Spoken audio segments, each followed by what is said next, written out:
Chapter 359. Go to watch net. Hearing Yuan Hongling shout, Yanhua turned around and said with surprise and joy, Hongling? Where have you been these days? I called you but you didn't answer. I was so worried about you. Yuan Hongling snorted and said, Do I have to answer your call? Who are you to me? Yanhua smiled awkwardly and said, I'm your friend. It's okay for me to care about you. Yuan Hongling snorted and said, I'm fine. You don't need to worry about me. Go to watch net. Yanhua looked disappointed. Then why did you call me? If there's nothing else, I'll leave first. Seeing that he was about to turn around and leave, Yuan Hongling quickly shouted, Hey, I need to talk to you about something. Yanhua didn't want to leave. He was just putting on a show. Hearing Yuan Hongling's words, he immediately turned around and smiled apologetically. What's the matter, Hongling? Yuan Hongling asked, That's 6. Where's your family heirloom sword? Is it still at home? Yanhua saw that she had changed her words halfway. Although he felt strange, he didn't think too much about it. He said, It's at home. What's wrong? Yuan Hongling's face lit up with joy. She rolled her eyes and said, Can I borrow it? Yanhua didn't even think about it and immediately said, Yes, of course. I can lend it to anyone but you. Seeing that he agreed so readily, Yuan Hongling was delighted and said with a smile, Really? That's great. Can I bring it tomorrow? Yanhua nodded and said, Tomorrow? Sure. But he seemed to think of something and asked, What do you want this sword for? Yuan Hongling said, It's none of your business. I need it for something. Yanhua suddenly looked confused. He couldn't help glancing at Li Jiandong in the distance and said with jealousy, You don't want to lend it to that guy, do you? Yuan Hongling suddenly said angrily, Hey, what did you say? If you don't want to lend it to me, forget it. After that, she stomped her feet and turned to leave. Yanhua quickly pulled her back and said with an embarrassed smile, I'm just asking. I can lend it to you, but you have to promise me that you won't let that guy use it. Yuan Hongling frowned and said angrily, Yanhua, do you know why I've never liked you? Because you are as narrow-minded as a woman. If I'm borrowing it, I'm borrowing it. If I'm not borrowing it, I'm not borrowing it. Since I'm borrowing it, I don't care what I'm going to do with it. What was a man dilly-dallying for? He was even pulling and tugging outside. Wasn't it embarrassing? Let go. Yanhua smiled awkwardly and put down his hand. He said in a low voice, I'm only like this in front of you. Don't worry, I won't ask. I'll lend you the sword tomorrow. Yuan Hongling snorted angrily. You really want to borrow it? Hey, if you're unwilling, then don't lend it to me. I won't blame you. Even if you lend it to me, don't expect me to appreciate it.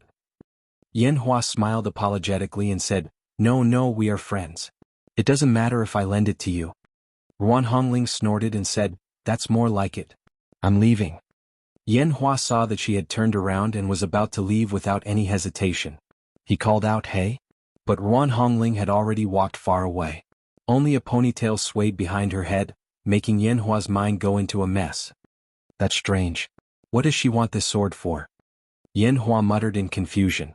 Yanhua's mind was full of confusion. When he got home after school, he opened the door, put down his school bag and went out. He turned a corner and went straight to his Aunt Yanfang's study. His family was quite well off and lived in a courtyard house. His aunt had left for 9 years, but his family still kept her room the same and went in to clean it from time to time. Yanhua pushed open Yanfang's door and walked into the study. He was shocked. He saw a figure standing next to the sword rack in the study, quietly looking at the long sword on the rack. She was serious and focused as if she was looking at a long-lost relative. This person was about 1.7 meters tall and had a graceful figure. She was a graceful woman with a charming figure. This woman had a black shawl, and there was an indescribable sense of tranquility all over her body. Yanhua looked at the side of this person's face and saw that she was beautiful. There was a smile at the corner of her mouth, as if she was recalling something. Yanhua glanced at this person's face and immediately said in surprise, Aunt? Yanfang seemed to have known that he had come in. Her eyes were still focused on the sword quietly placed on the rack. She said without looking back, Hua, long time no see. Do you still remember me? The last time Yanhua saw his aunt, he was still a teenager. At that time, his impression of Yanfang was that his aunt was very beautiful, but a little difficult to get close to. Looking at her now, her appearance hadn't changed at all in more than 10 years. She was still as beautiful as before, like a young girl. Yanhua said in surprise, Aunt, when did you come back? I haven't seen you for so long, but you're still so beautiful. Yanfang suddenly smiled, and her smile was full of sarcasm and self-deprecation. Beautiful? What's the use of being beautiful? I can't compete with that fox, can I? Yanfang sighed and said faintly, Hua, you have to remember my words. At this time, Yanhua only felt that his mind was a little confused. He didn't know why Yuan Hongling wanted to borrow this sword from him, nor did he know why his aunt, who had suddenly disappeared for 9 years, had suddenly come back. Why did she suddenly say these things to him? Yanhua replied in a daze, What words? Yanfang gently took the Liuha, one of the twin swords, off the sword rack. She gently stroked the sharkskin sheath on the scabbard with her fingers and said softly, If you like someone, you can't let others take your sweetheart away. Sometimes you don't hesitate to get rid of your competitors. You must strike first to gain the upper hand. Yanhua was shocked. He hadn't expected that Yanfang would urge him to kill someone. He thought to himself, although I have a grudge against Li Jiandong, there's no need to kill him, right? However, Yanfang seemed to have guessed what he was thinking. She snorted and slowly pulled out the long sword. In an instant, the sword was unsheathed, and the sword qi radiated in all directions. She said, You may think that I'm exaggerating, but in the future, you will know how right I am. Yanfang's eyes suddenly became very distant. She said faintly, I had the same idea as you at the beginning. I always felt that he wouldn't be so heartless and would come back to me. But in the end, he would rather ascend by himself than return to my side. He even gave his sword to that seductive fox. Alas! Yanhua was confused and thought to himself, Ascend? Seductive fox? What the hell is this? Yanfang snorted and continued to pour her jinqi into the Liuha. She sneered and said, Last time that bastard broke my Liuha with the boy's Yuanyang blood. I thought that the Liuha would fall into his hands and it would be difficult for me to find it again. But I didn't expect that the Liuha would still be in the same place. Hey, it's really an anomaly. It seems that even God wants this Liuha to return to my hands. After Yanfang injected some jinqi into it, the Liuha suddenly jumped up by itself and floated in the air, buzzing and emitting a clear and loud sword cry. Yanhua was stunned. He suddenly remembered that at the school's freshman welcoming party last time, Li Jiandong had been holding this long sword. Hadn't there been such an anomaly? At that time he had been shocked and doubtful. He had thought that it was some kind of acrobatic stunt, but now his aunt was using the long sword again just like that night. This time, Yanhua was standing so close that he could see it clearly. He was shocked and bewildered. He stammered, Auntie, who are you? What's going on? Yanfang turned her face for the first time. She looked Yanhua up and down and smiled slightly. You want to know? Hey, I've been hiding it from my family for more than 10 years. You're the first to know my identity. However, it's better if you don't know. Your aunt has enemies all over the world now. It won't do you any good if you know. Yanhua's heart suddenly skipped a beat. He said loudly, Aunt, are you a sword immortal? Yanfang laughed loudly. Sword immortal? I guess so. Yanhua was so excited that his face turned red. He said loudly, Aunt, can you teach me? Yanfang smiled and said, You? Why do you want to learn cultivation? Yanhua said loudly, The reason why Li Jiandong can overshadow me is probably because he is a cultivator. Aunt, I will definitely defeat him with the cultivation skills you teach me. As soon as Yanfang heard the name Li Jiandong, her face suddenly changed. Do you have a grudge against him? Yanhua gritted his teeth and said, Yes. He stole my Hongling. Yanfang raised her head and laughed loudly. Our Yan family is really promising. Why has everyone been robbed of their love by others? Yanhua said loudly, Aunt, please teach me Kung Fu. I will definitely beat him. Yanfang laughed for a while. She lowered her head and looked at Yanhua deeply. She shook her head and said, No, although Li Jiandong and I have a grudge, his aptitude is the best I've seen in my life. In the past 500 years, no one has made such rapid progress. I even suspect that he is the reincarnation of a god. Otherwise, it would be impossible for him to cultivate so fast. You are no match for him. Don't ask for trouble. Yanhua's face suddenly turned red and he gritted his teeth. He said angrily, Why am I no match for him? How do you know that I'm no match for him without even teaching me? How am I inferior to him? Yanfang looked at her nephew sympathetically. She shook her head and waved at the Liuha in the air. She said, Don't think about it. With my 10 years of cultivation in the Shenmen sect, I only have a 50-50 chance of winning against him. You have been competitive and eager for quick success since you were a child. This kind of character is not suitable for cultivation at all. You can't beat him. Today just pretend that you didn't see me. After that, The lioha returned to its sheath with a clang and then jumped back into her hand. Yen Fang's figure flashed and she left the house in the blink of an eye. Yen Hua chased after her and saw that it was empty. Although it was broad daylight, he couldn't see Yen Fang at all.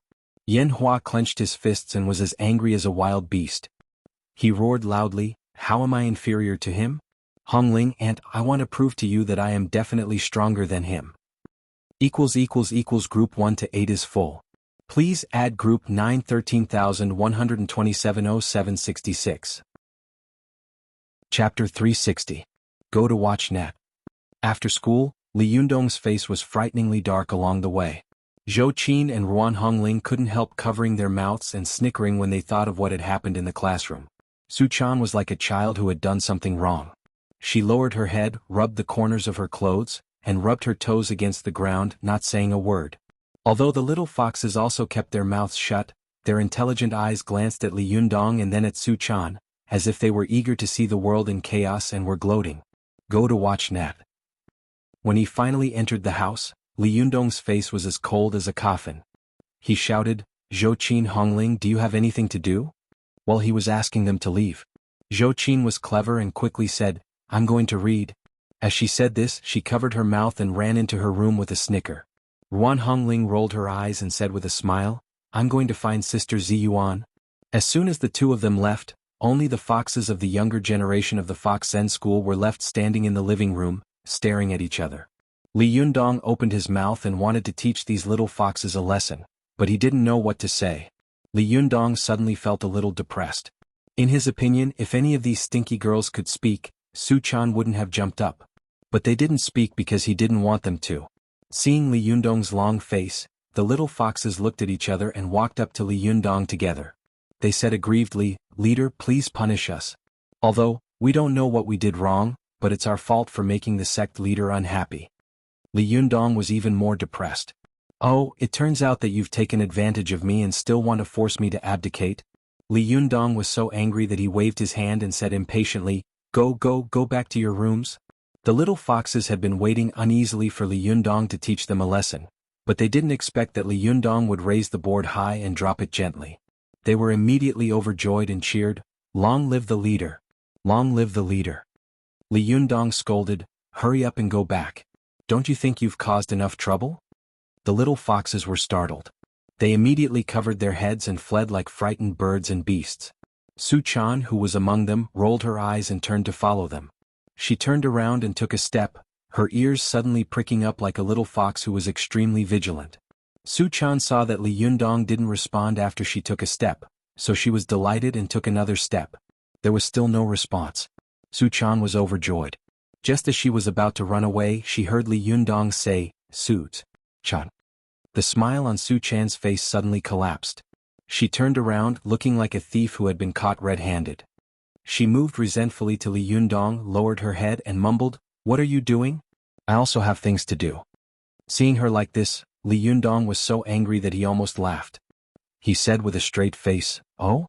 What are you going to do?" Su Chan's eyes darted around. "I want to practice." Li Yundong laughed and asked, "Why are you practicing at this time? When Ziyuan comes back we'll have dinner."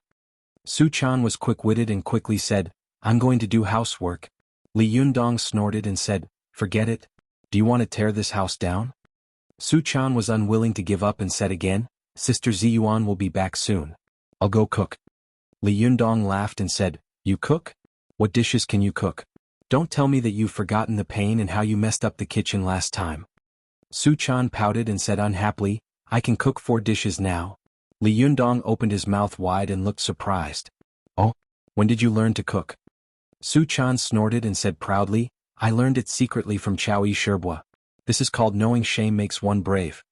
Li Yundong laughed and said, "Oh, this is rare. Chow Yi Sherbua can also cook?" Su Chan looked as if she had caught Li Yundong by the tail. "You underestimate Sherbua. I'll tell her." Li Yundong pretended to be angry and said, "How dare she snitch on me? I'm her leader. Is there anyone who snitches on their superiors to their subordinates?" Su Chan snorted and said arrogantly, "Anyway, with your girl's cleverness and wit, I believe that it won't be long before a world-class chef appears in this world." Li Yundong laughed as if he had heard the funniest joke in the world. "Haha, I'm dying of laughter. My stomach is breaking. You're really blowing your own trumpet, how shameless. Su Chan stamped her feet and said angrily, You're so annoying. I really know how to cook. If you don't believe me, I'll cook for you. Li Yundong didn't even think about it and flatly denied, No. For the sake of the safety of the people of the world, you can't enter the kitchen. Su Chan threw herself into Li Yundong's arms and said coquettishly, No, let me cook. I really know how to cook. Li Yundong still refused to let go. No, learn from the mistakes of the past. Do you want to move now that you've just found a house? Seeing that she couldn't persuade him for a long time, Su Chan couldn't help but say with tears in her eyes, You don't like me anymore. You despise me. You don't believe me anymore. Li Yundong suddenly felt a headache coming on and his heart softened. He thought for a moment and resolutely gritted his teeth and said, Okay, go ahead. At worst, I'll just move to another house. At first, Su Chan laughed through her tears, but when she heard Li Yundong's last sentence, she immediately said angrily, You're so annoying. I really know how to cook. Li Yundong said with a strange expression, It's really strange. When did you learn how to cook? Why haven't I seen you learn from Chow Yi? Su Chan said with a smile, I secretly asked her to learn a few nights ago. Li Yundong smiled and said, Then show me your skills. I promise I'll surprise you. Su Chan looked proud as if she had already cooked a table of Manchuhan imperial feast. She rolled up her sleeves and went into the kitchen. She turned around and saw Li Yundong following her like a shadow. Su Chan immediately said, Why are you following me? Li Yundong shook his head and said, I'm worried about you, so I followed you to have a look. Su Chan stamped her feet and said, You're so annoying. I can't do it with you around. Li Yundong couldn't help laughing. You said the same thing last time, but in the end you blew up the kitchen. Su Chan was ashamed and annoyed. That was a long time ago. It won't happen this time. I already know how to use this stove. Li Yundong smiled and said, This is called a gas stove, idiot. Use one for me to see. I'll be relieved when I see that you know how to use it. Su Chan turned on the gas stove with a snap, turned it up and down and finally turned it off. She said angrily, Are you relieved now? I said I know how to use it. Li Yundong thought for a moment and still said worriedly, Hey, do you know where the oil, salt, sauce and vinegar are? Su Chan said, Oh, I know. Don't worry. I'm not a child anymore. As she said this, she pushed Li Yundong out. Li Yundong was surprised and laughed at the same time. Hey, last time you pushed me out like this and blew up the kitchen. Su Chan stamped her feet and said, If I blow up the kitchen again, I won't live. Li Yundong was shocked. He covered her mouth and pretended to be angry. What nonsense are you talking about? I'm still waiting for you to catch up with me in cultivation, little girl, so that I can fly with you. It doesn't matter if it blows up as long as you're fine.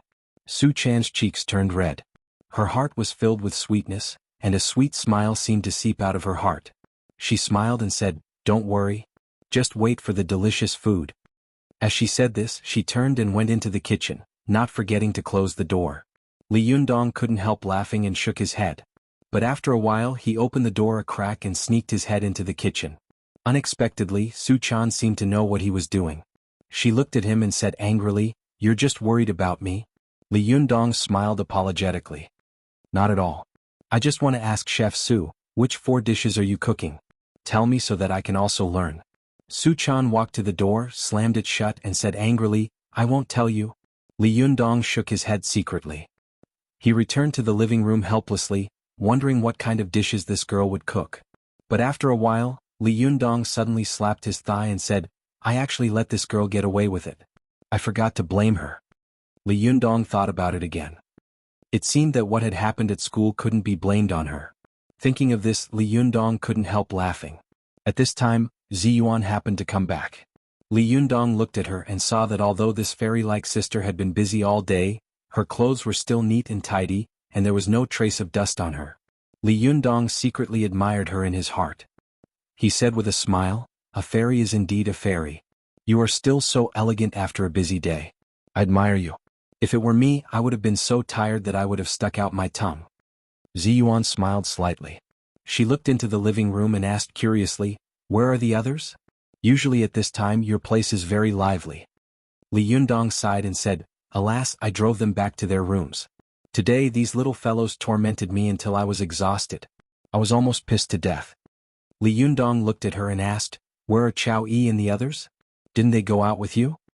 Ziyuan smiled and said, They arrived later. They said that they were going to buy something in the middle of the night, so they went together. I came back alone. Li Yundong didn't think too much about it and asked, "How is the decoration of the shop going?"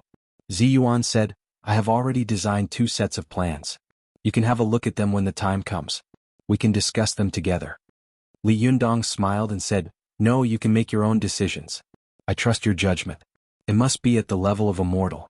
If I, a rough person, stir up trouble, maybe the immortal products will be turned into inferior ones.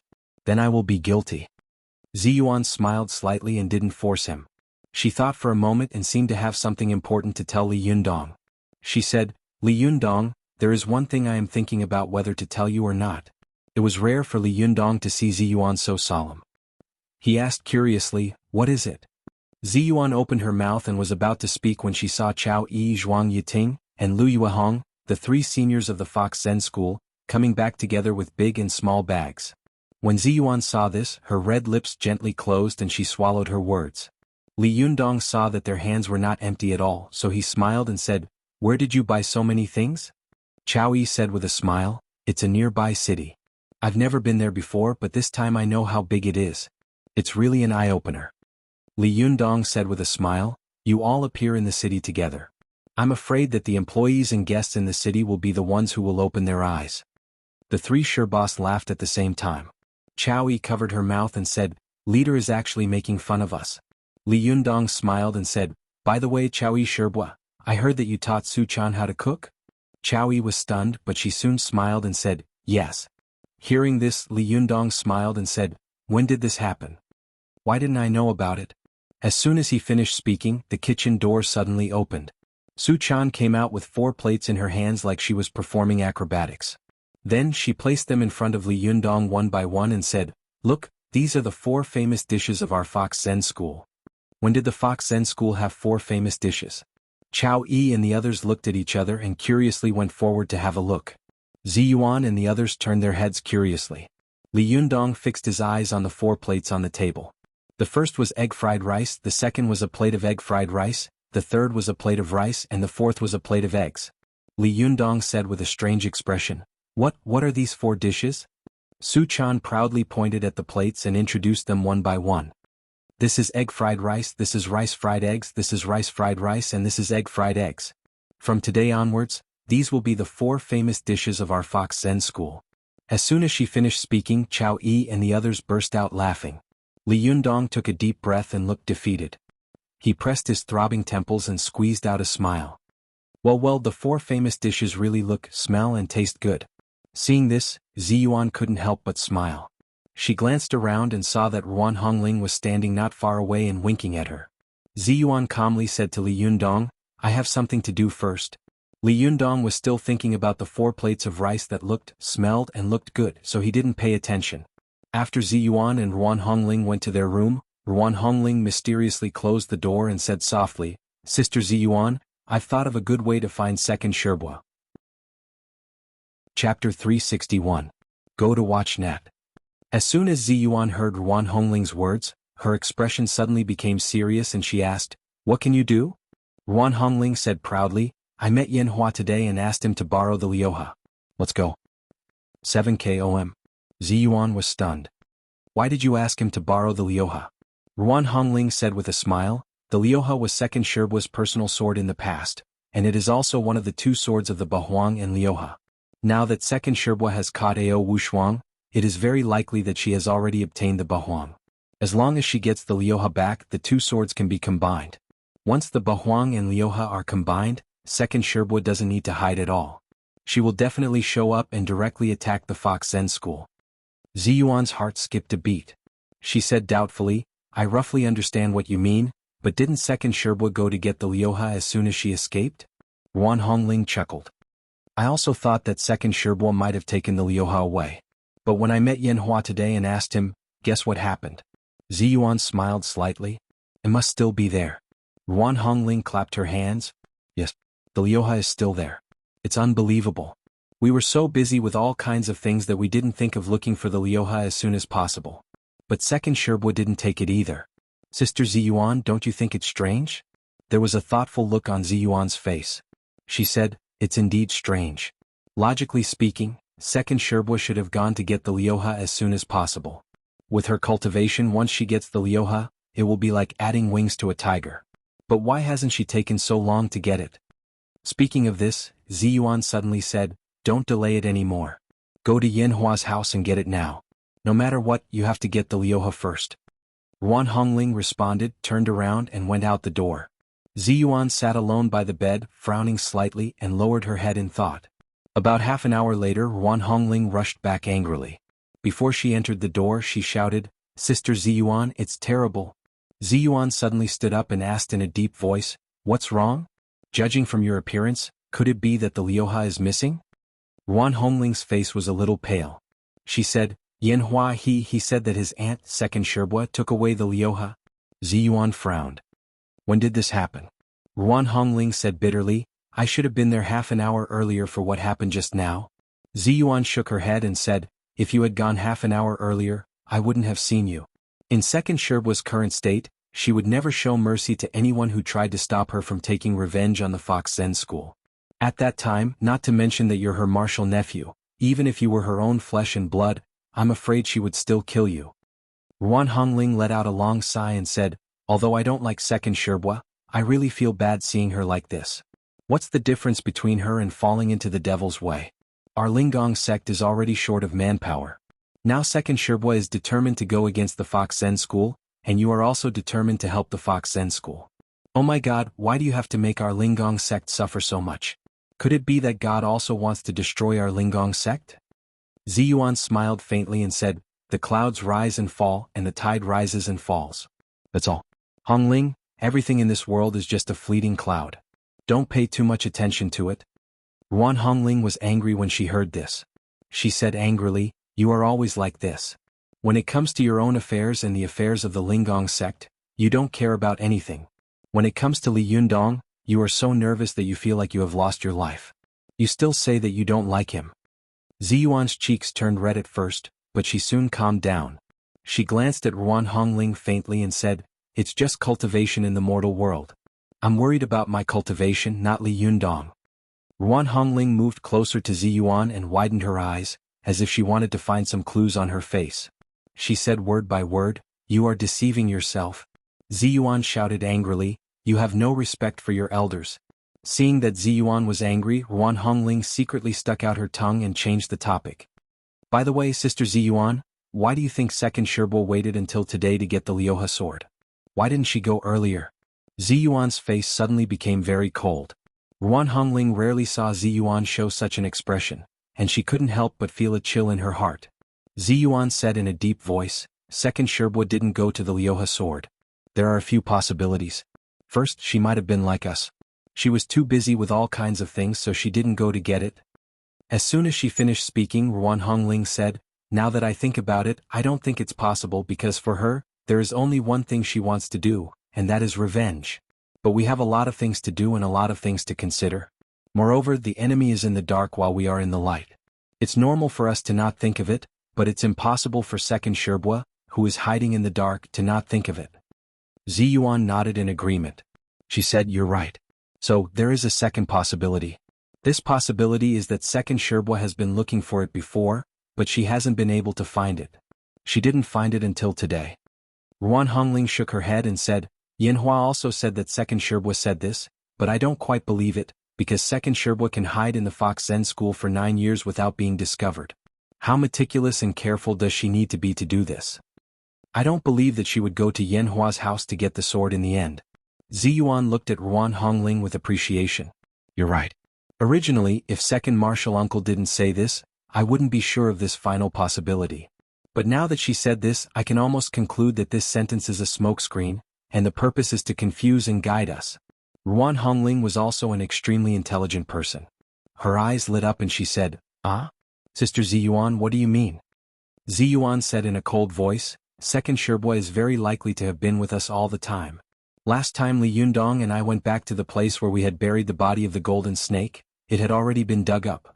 At that time, we suspected that someone was following us and their cultivation was higher than ours. Now, it seems that this person is most likely second Sherbua. The reason why she hasn't gone to get the Lioha is probably because she has been following us and can't get away. Ruan Hongling frowned and said, that's not right. Even if she is following us, she shouldn't be unable to get away 24 hours a day, right? Ziyuan suddenly laughed and said gloomily, what if she is among us? Hearing this, even though Ruan Hongling was usually fearless, she couldn't help but shiver at this time. Ruan Hongling opened her mouth wide and wanted to say something, but when the words came to her mouth, she couldn't say them. It was as if Yen Fong, who had been hiding for 9 years, was standing in a dark corner and staring at her viciously, making her hair stand on end. Ruan Hongling subconsciously looked around and said with a chill all over her body, Sister Ziyuan, don't joke around. Don't scare me. Ziyuan said coldly, didn't you notice? The last time Second Sherbua appeared, it happened that everyone in the Fox Zen school had gone to buy clothes. They were all in the fitting room, which gave Second Sherbua a chance to get her yang spirit out of her body. Coincidentally, this time when Second Sherbua appeared, the 3 Sherbas of the Fox Zen school happened to go to the market together. Hey, I hope this is a coincidence. Ruan Hongling's scalp went numb when she heard this. She said, Sister Ziyuan, Second Sherbua can't be so bold. She actually sneaked back to the Fox Zen school? This is too terrifying, isn't it? Ziyuan laughed and said, the more impossible it is, the less willing people are to doubt and believe it. Second Sherbua took advantage of this to make us think that she had escaped far away, but in fact she sneaked back. This is called the darkest place under the lamp. Ruan Hongling felt a chill in her heart. She said, then who could it be? Ziyuan pondered for a while and said, the 3 Sherbas of the Fox Zen school are the most suspicious. It should be one of them. Ruan Hongling jumped up and was about to rush out of the door.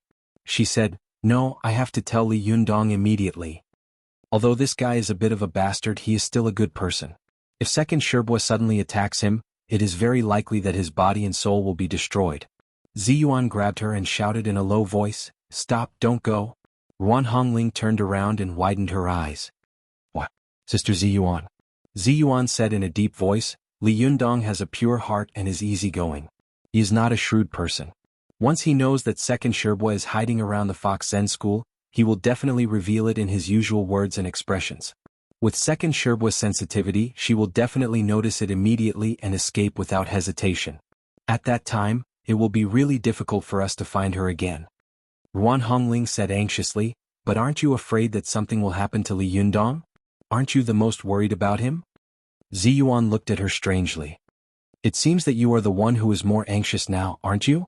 Ruan Hongling stamped her feet and said, I'm really not worried, but the eunuch is. Good intentions are treated as ill intentions. Ziyuan smiled slightly, and there was a hint of appreciation in her eyes. She said, don't worry. I used words to provoke Li Yundong before. As a result, the next day I saw black qi in his left nose and red qi in his right nose. This is clearly the appearance of the highest realm of the 8 turns of fire creation. Ruan Hongling couldn't help but be shocked. That's impossible. He can cultivate to the highest realm of the 8 turns of fire creation in one night? Then he is only 1 step away from the 9 turns? Ziyuan also sighed and said, if I hadn't seen it with my own eyes, I wouldn't have believed it. How could a person's cultivation be so fast?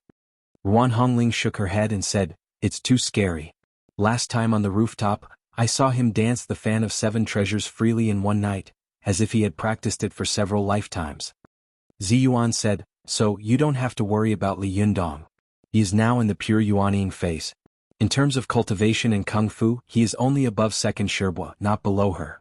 If it's a fair fight, maybe he doesn't know as much as Second Sherbua and he's not as skilled as her, but if Second Sherbua wants to sneak attack him, then it's another matter. With Li Yundong's current realm, if anyone with a lower cultivation than him wants to sneak up on him, his divine mind can predict the future. Since I can see through Li Yundong's cultivation, I believe Second Sherbua can also see through it, so she won't take the risk to sneak up on Li Yundong.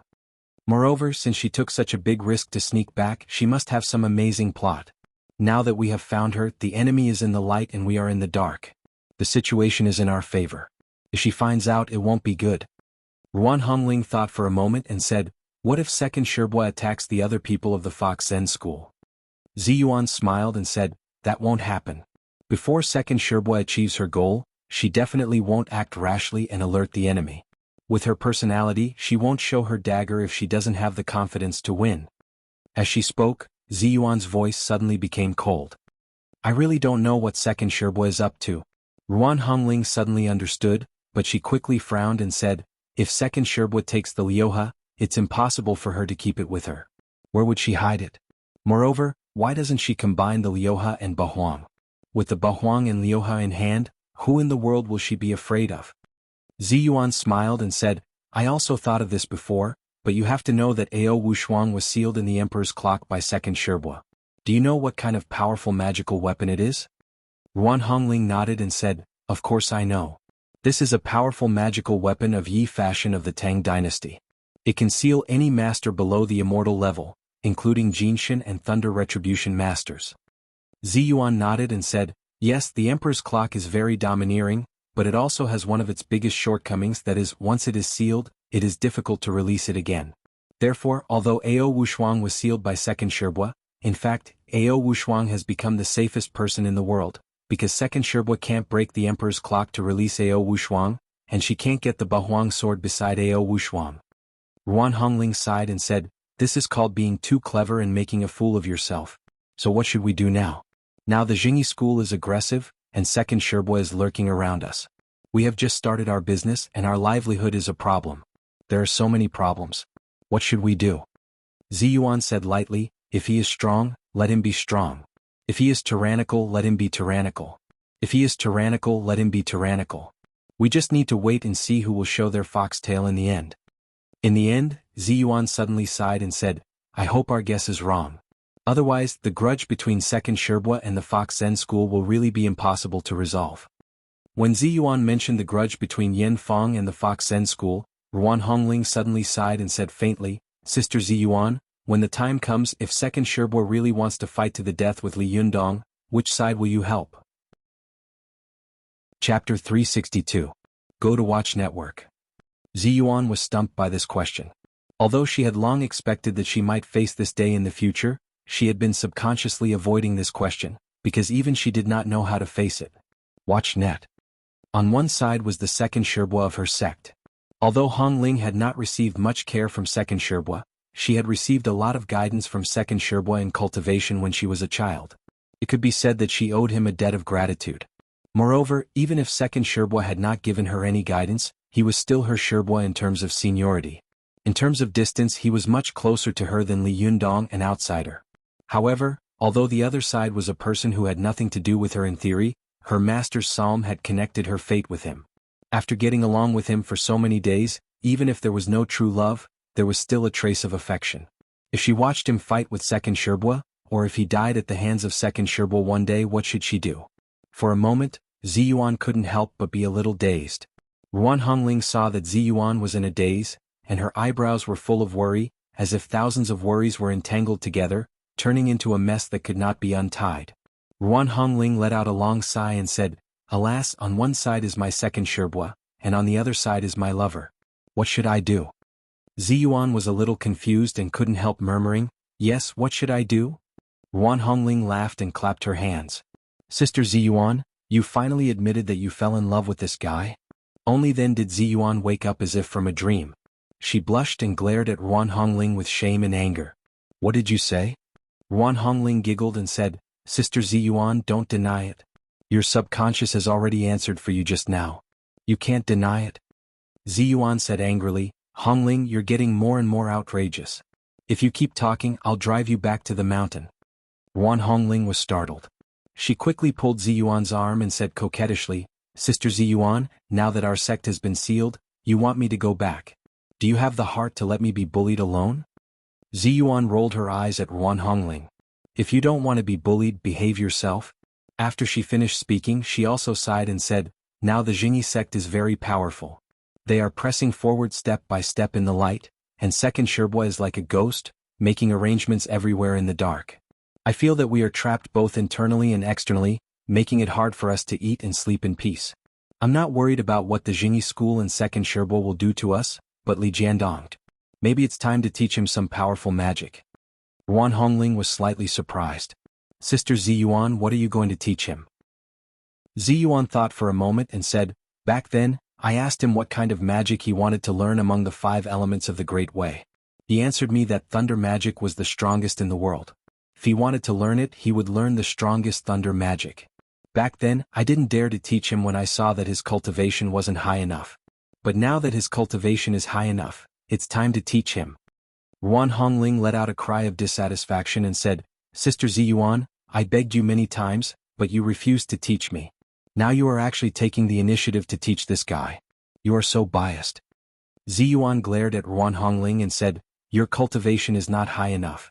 You can't cultivate yang qi from yin qi. How can you practice thunder magic? First, practice the ordinary 5 elements Taoism. Nuclear weapons can kill people and so can bullets. Cultivators should not be too ambitious. I know. Ruan Hongling pouted and didn't say anything, but she thought to herself, Sister Ziyuan, although you don't admit it and you don't want to admit it in your heart, I still feel that you have fallen in love with Li Yundong. When the day comes when you finally have to admit it, you will find that this guy doesn't love you but that fox spirit. Let's see what you will do then. While Ruan Hongling and Ziyuan were talking privately in the room, Li Jiandong was tasting the 4 famous dishes made by Su Chan Chao Yi, and the others of the Fox Zen school did not join in the fun and returned to their own rooms. Seeing that there was no one around, Su Chan blinked her eyes and looked at Li Jiandong, who was slowly tasting the 4 famous dishes. Li Yundong had a serious look on his face as he chewed slowly and repeatedly.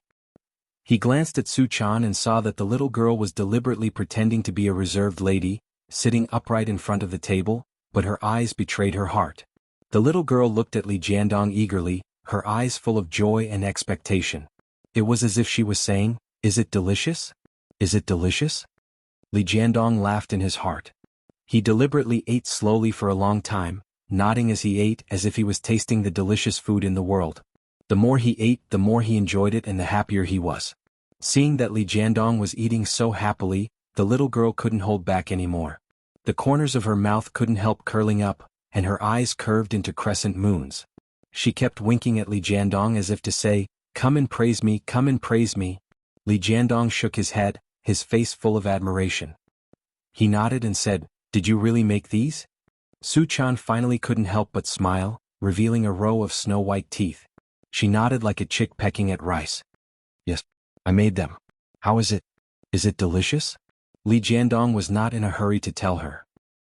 He slowly wiped his mouth, just like a slow-motion scene in a movie, as if he was deliberately teasing Su Chan. The little girl's heart was burning with anxiety. She couldn't help but rush over to Li Jiandong, grab his shoulders with both hands, shake him hard and ask eagerly, How is it? Tell me quickly. Li Jiandong tried hard to hold back his laughter. His face became more and more serious and his eyes showed surprise. He sighed softly and said, I didn't expect it to be made by you. Su Chan beamed with joy. Is it really that delicious? Is it really that delicious? Li Jiandong nodded hard. It's true. Su Chan suddenly jumped up, clapped her hands and laughed proudly. But before she could finish laughing, she saw Li Jiandong gasping and saying, It tastes terrible. The smile on Su Chan's face suddenly collapsed. She flew into a rage out of shame and pounced on Li Jiandong, scratching and biting him. How dare you lie to me? Li Yundong burst out laughing. He held Su Chan in his arms, pinched her cheek lovingly and said with a smile, You put too much salt in it. We cultivators should eat light food. Do you want to break my cultivation by putting so much salt? Su Chan burst into laughter and said, Is it so easy to break the cultivation of a dignified leader? Li Yundong said to Su Chan with a smirk, With you here, my cultivation will be broken by you easily, won't it? Su Chan's cheeks turned slightly red. She giggled and said proudly, It turns out that the nemesis of the famous Jinren Li is me. Humph, let's see if you dare to bully me again. Be careful or I'll break your cultivation.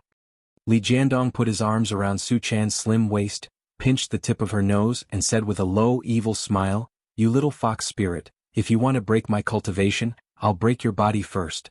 Su Chan immediately jumped up and ran away with a startled smile. She ran to her door like a little rabbit, then poked her head out and looked at Li Jiandong timidly. Then she giggled and said, Big bad guy, you just want to do bad things. Li Jiandong laughed and said, A bad guy who doesn't want to do bad things is not a good bad guy. Su Chan giggled, made a face at Li Jiandong and then hid in the room. In the evening, everyone in the Fox Zen school began to cultivate. After reading hard for a while, Zhou Qin also fell asleep. Li Jiandong was still cultivating in his spirit space. After an unknown period of time, he suddenly heard a faint voice calling his name slowly and softly. Li Jiandong's heart skipped a beat. Soon, his yang spirit came out of his body and he came to the roof outside the room. He saw that Ziyuan had also come out of her body. She was dressed in white and was looking at him. Although there was a smile on her face, there was a very complicated look in her eyes. Li Jiandong smiled and said, "Are you calling me?" Ziyuan nodded slightly. "Yes." Li Jiandong felt strange in his heart. "If you have something to do, you can come to me directly. Why did you call me by using your yang spirit?" Ziyuan smiled faintly and said, "Because if I look for you directly, I will definitely alarm others. Today I will give you the last lesson. This lesson is about the secret method of our Jingyi school that is not taught to outsiders. As the saying goes, the law cannot be spread to 6 ears. Only when you are in the state of yang spirit can you float in the air without consuming too much spiritual energy and jinqi. No one can hide in the air, so naturally no one can hear what we say." Li Jiandong's expression turned serious. "Why are you leaving? Why do you say it's the last lesson?" Ziyuan laughed and said, "You think too much. The reason why I said it's the last lesson is that your cultivation has surpassed mine. The only thing I can teach you is some small Taoist magic. Once you learn these, I will have nothing else to teach you. From now on, you'll be able to defeat me in every aspect. The next time we fight, you'll really have to go easy on me." Hearing this, Li Yundong sighed in his heart. He respectfully cupped his hands and saluted Ziyuan. "Jinren Ziyuan, you taught me the kung fu of cultivation and led me into the world of cultivation. Half of my Shintong kung fu was taught by you. In my heart, I regard you as my teacher and friend. I, Li Jiandong, dare to be disrespectful to everyone in the world, but I don't dare to be disrespectful to you in the slightest, let alone attack you." Ziyuan was originally beautiful. At this time, standing under the bright moonlight, her hair was even more misty, and her figure was as ethereal as a fairy. When she smiled slightly, it seemed that the surroundings had brightened up. Ziyuan said softly, "You don't have to be like this. This is your good fortune and also my cultivation. After you learn the Taoist magic, if you can punish evil, promote good, and promote righteousness, it will also be a blessing for our cultivation world, and also a blessing for our generation." Li Jiandong respectfully bowed again and said, "I will definitely remember your words, but I wonder what kind of Taoist magic you are going to teach me today?" Ziyuan said word by word in an extremely solemn tone, "Today I will teach you the 5 Thunders righteous magic." Chapter 363. Go to watch net. When Li Yundong heard that Ziyuan was going to teach him the 5 Thunders execution, he immediately became excited. His desire for cultivation was to defeat the power of heaven and transcend heaven and earth, so as to protect himself, Su Chan, and the people around him from being harmed by these forces. Go to watch net. 7 KOM. And the power of thunder was the power of heaven. Mastering the power of thunder and lightning was equivalent to mastering the strongest power in the world. Li Yundong was overjoyed and said, "Do you know the 5 Thunders execution?" Ziyuan smiled and said, "I don't know, but I know how to cultivate." Li Yundong laughed and said, "It seems that you are also a genius with an eidetic memory. Could it be that you have memorized all the ancient books you read before?" Ziyuan chuckled and said, "I remember all of them, but it's been many years. Now I can't guarantee that they're right. And when it comes to cultivation, if there's a wrong word in the cultivation method, the result will be very different. Do you know the origin of the Fox Zen school?" Li Yundong smiled and said, "I'm ashamed. As the leader of the Fox Zen school, I don't know the origin of the Fox Zen school. Please enlighten me, Jinren Ziyuan." Ziyuan couldn't help but tease him. "You, an outsider, have become the leader of the Fox Zen school, but you want me, an outsider, to tell you the origin of the Fox Zen school. Don't you think it's ridiculous?" Li Yundong smiled and said, "It's ridiculous. It's a matter of course. As the saying goes, a negative is a positive." After that, the two of them looked at each other and laughed at the same time. Ziyuan pursed her lips and said with a smile, "During the reign of Emperor Xianzong of the Tang dynasty, Zen Master Baizhang of Buddhism would give a lecture. Every time after the lecture, an old man would stay. Zen Master Baizhang would ask who the old man was. The old man replied, 'I lived on this mountain 500 years ago.' A scholar asked, 'Do great cultivators still have karma?' I said, 'No karma. As a result, I fell into the body of a wild fox. Today, please tell me.' Zen Master Baizhang said, 'Please say it.' The old man asked again, 'Do great cultivators still have karma?' Zen Master Baizhang said, 'No karma.' From then on, the old man was enlightened. He said, 'I have already left the body of a wild fox. I am at the back of the mountain. Please treat me with the courtesy of a dead monk.' The next day, Zen Master Baizhang ordered his disciples to search all over the mountain. They found the body of a black fox on a large rock behind the mountain. After the abstinence, they cremated it. When Li Yundong heard this, he suddenly understood. Su Chan mentioned some of the origins of the rock fox to me before, but she didn't say anything in detail. When she was in the hospital, she also said something about not falling into karma and not being ignorant of karma. At that time, I thought she was particularly touched, but it turned out that there was a story behind it. Ziyuan nodded and said, yes, there is only one word difference between not falling karma and not concealing karma, but the truth is completely opposite. No karma meant that everyone could do whatever they wanted without fear of the karma of heaven and earth. This was because they believed that they could escape the cycle of karma and reincarnation with their own strength. But not being ignorant of karma is the opposite. It says that no matter how powerful a cultivator is, it is impossible to escape karma. Even Bodhisattva must be in awe of this. The former is a fallacious theory, so the rock fox was punished from a monk to a wild fox for 500 years. The latter is the truth of the world. Once he had an epiphany, he immediately became an immortal from a wild fox. From this, it can be seen how huge the difference of one word is. Li Yundong clapped his hands and sighed. You're right. However, I didn't know until today that the rock fox used to be a monk. No wonder his fan of 7 treasures is engraved with the runes of the Vajra Sutra. This powerful magical weapon is full of the majestic and brilliant Buddhist Vajra power. Ziyuan said, that's right. After the rock fox got rid of himself, he sighed with emotion about the 500 years he had spent in the Devil's Barrier. He didn't want the cultivators in the world who had fallen into the Devil's Barrier like him to continue to be trapped, so he created the Fox Zen School. At first, he accepted disciples from all over the world, not just the fox spirits. But gradually, the fox spirits gained absolute control of the Fox Zen School, especially in the hands of the 4th-generation sect master, the mystical Silver Fox. The Fox Zen School has completely become a sect of fox spirits, and the Fox Zen School has since become synonymous with fox spirits. Li Yundong said, I understand what you're saying, but what does it have to do with learning the 5 Thunders righteous method? Ziyuan smiled and said, what I want to say is that the art of cultivation must be practiced according to the classics. Don't easily believe the words of others. Otherwise, once you are framed, you will fall into the Devil's Barrier and can't get rid of it for hundreds of years. Li Yundong laughed and said, I believe you won't harm me. Why worry so much? Ziyuan shook her head and said, you believe me, but I don't believe myself. If I say one wrong word, you will be doomed eternally. Today I will only teach you the basic skills of the 5 Thunders righteous method. Tomorrow you will go back to the Lingong sect with me. I will go to the Sutras Pavilion of Master. I remember that he once collected a unique skill of the Xinshao sect, the 5 Thunders Jade Book. You can read it and study it in depth.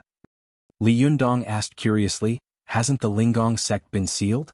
How can we go back? Ziyuan smiled slightly. She looked up at the vast sky and said, God doesn't allow us to cultivate, but aren't we still going against the will of heaven? They can seal the Lingong sect, but they can't seal our legs. Li Yundong laughed and said, well said.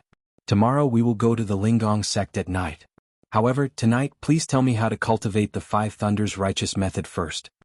Ziyuan taught Li Yundong the 5 Thunders cultivation method late at night. She patiently explained the theory and cultivation methods to Li Yundong. It was not until the sky was a little bright that the two of them left. They made an appointment to go to the Lingong sect in Mount Longhu the next night. In the morning, Zhou Qin and Ruan Hongling still came to ask Li Yundong to go to class. Although these two girls were proud and conceited, their temperaments were somewhat similar and they got along very well, so they soon became good friends. When Li Yundong saw the two of them, he quickly waved his hand and shook his head, saying, No, I won't go. You can ask for a leave of absence for me. If it doesn't work, you can arrange for a temporary suspension or suspension of school. I can't go to school anymore. Don't you think it's not enough trouble?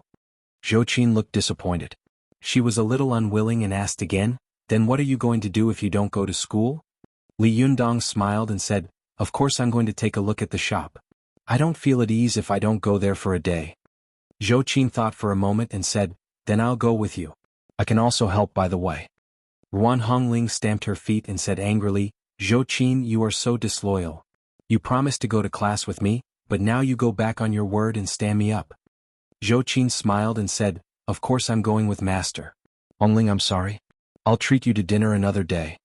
Ruan Hongling was so angry that she tilted her head and said, Humph, I don't care. As she said this, she angrily said to Li Yundong, I won't ask for a leave of absence for you. If you want to ask for a leave, you can find someone to ask for it yourself. After that, she turned around and left, her ponytail swaying behind her head in a very unique way. Li Yundong looked at her leaving figure and laughed. This guy really has a fiery temper. She'll explode at the slightest provocation. As he said this, he looked up at Zhou Qin and said, "It's good if you come with me today. We can discuss the renovation. By the way, if you have anything you don't understand about cultivation on the way, you can also ask me. I'll also help you answer them. I've been too busy recently and have neglected and alienated you. Please don't take it to heart." When Zhou Qin heard this, she felt warm in her heart. She smiled slightly, and her smile was as sweet as honey. She whispered, "As long as I'm by your side, even if you don't talk to me all the time and ignore me all the time, I don't care." When Li Yundong saw her smile, which was like 100 flowers blooming at the same time, his heart suddenly thumped. He quickly withdrew his gaze and didn't dare to answer her again. Li Yundong coughed dryly and changed the topic. "Then let's go out now. By the way, call Zi you aunt." Seeing that Li Yundong didn't reply to her, Zhou Qin's eyes flickered and she didn't force him. She responded softly, but just as she was about to turn around and leave, she asked again, "By the way, do you want to call Su Chan?" Li Yundong was about to speak, but suddenly he felt the sound of footsteps approaching gently.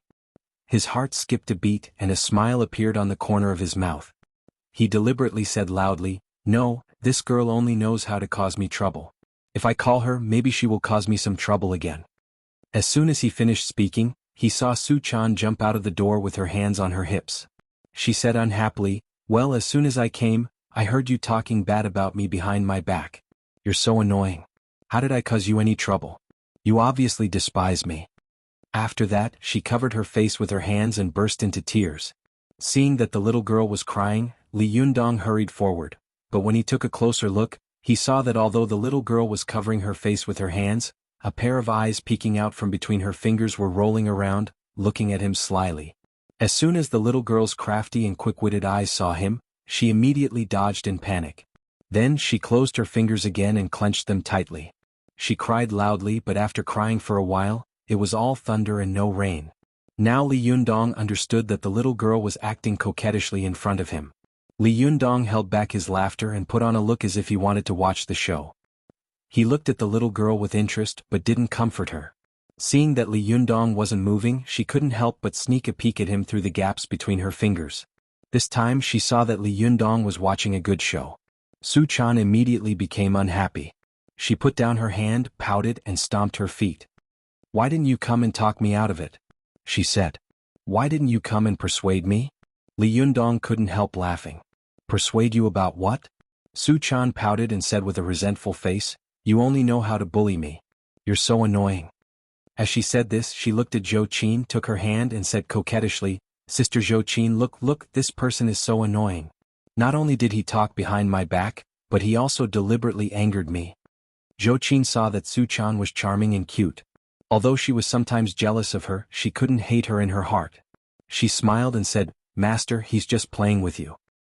Su Chan made a face at Li Yundong, then put on a posture of continuing to act coquettishly and threatened, "Will you take me out or not?" Seeing her posture, Li Yundong had no choice but to raise his hands high and say with a smile, "How dare I not? Come on, Empress Dowager, I'll take you out of the palace." Su Chan immediately beamed with joy. She ran over to Li Yundong, put on a show, and then said in a drawling voice, "Let's go." Li Yundong quickly got into the mood.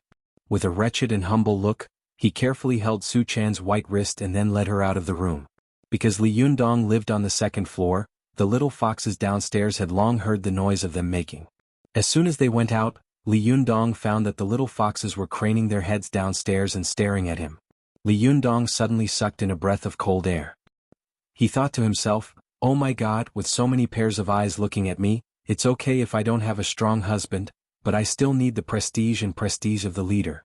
If these little foxes also make trouble, how can I live?" Li Yundong immediately had an idea.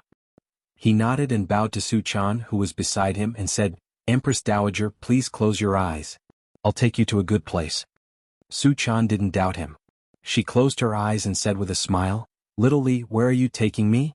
When Li Yundong heard this, he was immediately amused. He thought to himself, "Oh little girl, you're really taking advantage of me." Li Yundong tried hard to hold back his laughter and said, "Empress Dowager, don't worry. I'll take you out of the palace now. As he said this, he turned around and took Su-chan into the bathroom.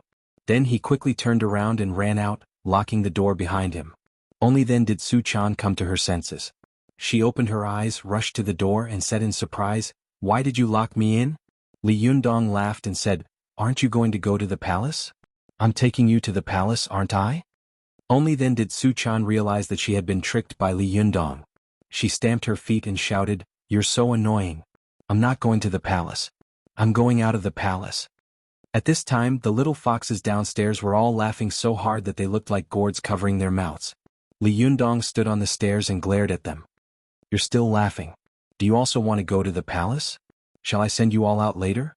The little foxes quickly jumped up one by one and ran into their rooms while giggling. Li Yundong turned his head and looked at Zhou Qin. He saw that the girl, who was usually serious, was laughing so hard that she was bending over. He quickly winked at her and said, "Idiot, why are you still standing there? If you don't run now, when will you?" Chapter 364. Go to Watch Network.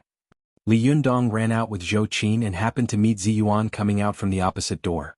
Li Yundong was amused and said with a smile, "Oh, what a coincidence. Are you also going out of the palace?" Zhou Qin was holding back her laughter. When she heard Li Yundong's words, she couldn't help laughing again. Go to the Kanban network. Li Yundong turned his head and glared at Zhou Qin, pretending to be angry. "Be serious. We are about to leave the palace." Zhou Qin pursed her lips and said with a smile, "Which palace are you going out of? Is it the Gong or the Gong?" Li Yundong couldn't help laughing. "Whichever you want." As soon as they stopped at the door, the girl called for someone to open the door and ran out.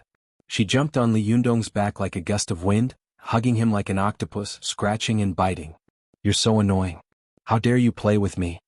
Li Yundong turned his head and laughed at Su-chan. "Oh, are you done with the Gong?" Su-chan made a face at Li Yundong and said, "You're so annoying. You stink." The three of them laughed and played. Ziyuan looked at them in confusion and asked in confusion, What are you doing? What do you mean by going out of the palace? Who's going out of the palace?" Su-chan and Zhou Qin pointed at Li Yundong at the same time. He wants to go out." Li Yundong quickly waved his hand and said with a smile, No, I won't go out. If I want to go out, everyone will go out together." Zhou Qin and Su-chan spat at the same time and scolded with a smile, "It stinks." Li Yundong laughed and waved his hand. F***ck, I'm going out of the palace with 3 great beauties today." Su-chan bit Li Yundong's ear and giggled. "Who wants to go with you? You're so shameless." Zhou Qin also covered her mouth and laughed. "If you want to go out, you can go by yourself. I don't go out with men." At this time Ziyuan understood a little. She looked at Li Yundong helplessly, shook her head and sighed. "Alas, you're already the leader of a sect. Why do you like to play so much? You're like a child." Li Yundong didn't get angry. Instead, he smiled cheekily and said to Ziyuan, "Your Majesty, I'm going out of the palace with the 2 concubines. Would you like to come with us?" Seeing his shameless appearance, Ziyuan couldn't help laughing. "I'm going to the store." "Where are you going?" Li Yundong was overjoyed and said with a smile, "We are also going to the store. I was about to call you. Let's go together." The 3 of them chatted and laughed as they left. In the room, Chao Yi, Zhuang Yiting and Lu Yuehong stood at the door and looked at their backs. Chao Yi put her palms together and said, "Ever since Leader came to our Fox Zen school, our lives have been full of laughter. I really hope that this kind of life can continue forever. It would be a great blessing for our Fox Zen school." Lu Yuehong also nodded and sighed, "Yes, hearing the laughter of the younger generation, I feel much better. If only Zhang Sunhong was still here." Zhuang Yiting was a little silent. She silently watched Li Yundong and the others leave and said, "Let's go. We also have to speed up our cultivation." Li Yundong, Su-chan, Ziyuan, and Zhou Qin came to the pedestrian street and went straight to the shop. Before they reached the shop, they saw several craftsmen holding a design drawing outside the shop, pointing at it and talking about it. Li Yundong asked curiously, "Who are these people?" Zhou Qin smiled and said, "Oh, they should be the decoration workers I contacted." Li Yundong was even more surprised. "You contacted the decoration workers? Could they be holding a design drawing in their hands?" Zhou Qin smiled and said, "Of course." Li Yundong was surprised and delighted. What kind of decoration company is so powerful that they actually made the design drawing in a day or two? This is simply the Ultraman of the decoration industry. Zhou Qin looked at Zi Yuan and said with admiration, "This design was made by Zi Yuan after working overtime. If you want to thank someone, thank her." Li Yundong was shocked and turned to look at Zi Yuan. He sighed in surprise and said, "Is there anything in this world that you can't do?" Zi Yuan said faintly, "It's just a small trick.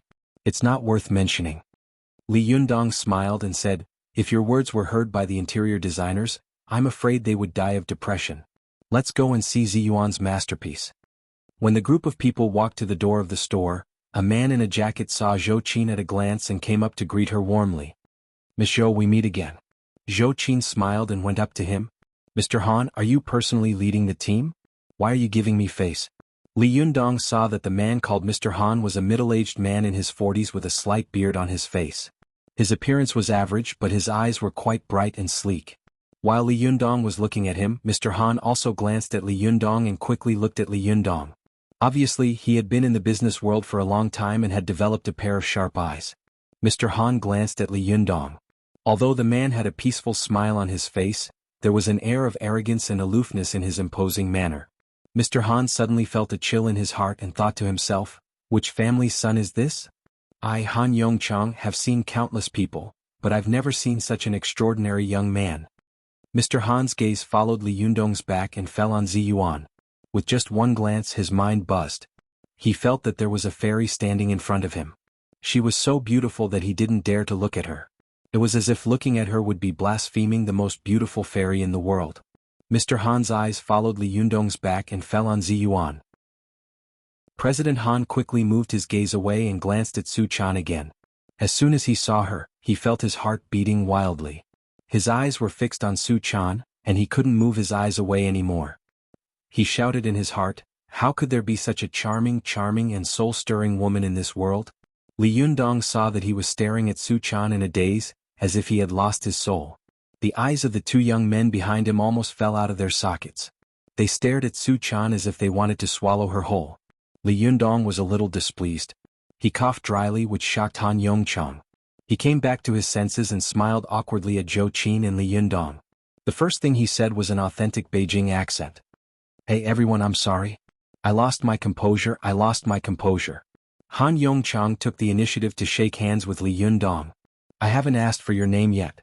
Li Yundong smiled and reached out to shake hands with him. "My name is Li Yundong." Han Yongchang's face showed a thunderous expression. He was surprised and said, "Ah, nice to meet you." But in his heart he thought, "Li Yundong? I've never heard of this name. I've never heard of a family with the surname Li in Tianan City. What's so great about that? Could it be that he's from another province?"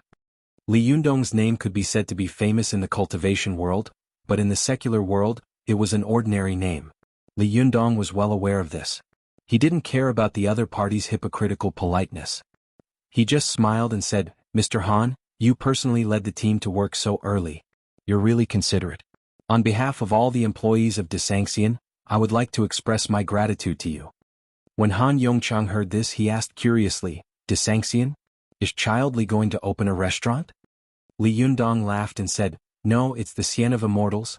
Han Yongchang was sure that Li Yundong was a spoiled brat with a great background. He made up his mind to curry favor with him, so he joked, "Desanxian? What a good name. Look at the three stunning beauties around Child Li, aren't they the three fairies who descended to the earth?"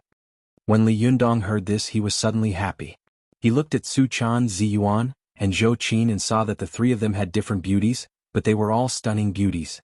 It was a coincidence that the name Desanxian was used on the three of them. Li Yundong nodded and said with a smile, "Yes, I didn't expect that there would be such a saying about Desanxian. Interesting, very interesting." When Su Chan heard someone praise her as beautiful as a fairy, she was so happy that she beamed with joy. She held Li Yundong's arm and raised her head to act coquettishly at him. Zi Yuan smiled faintly and didn't comment. Zhou Qin smiled slightly but thought to herself, "Zi Yuan is a real fairy." Although Su Chan is a demon, with Li Yundong's help, she can also become an immortal in the future. But what about me? When can I cultivate to the real immortal realm? Li Yundong saw a hint of sadness in the corner of Zhou Qin's eyes, which quickly disappeared. He saw it in his eyes and remembered it in his heart, but he didn't say anything.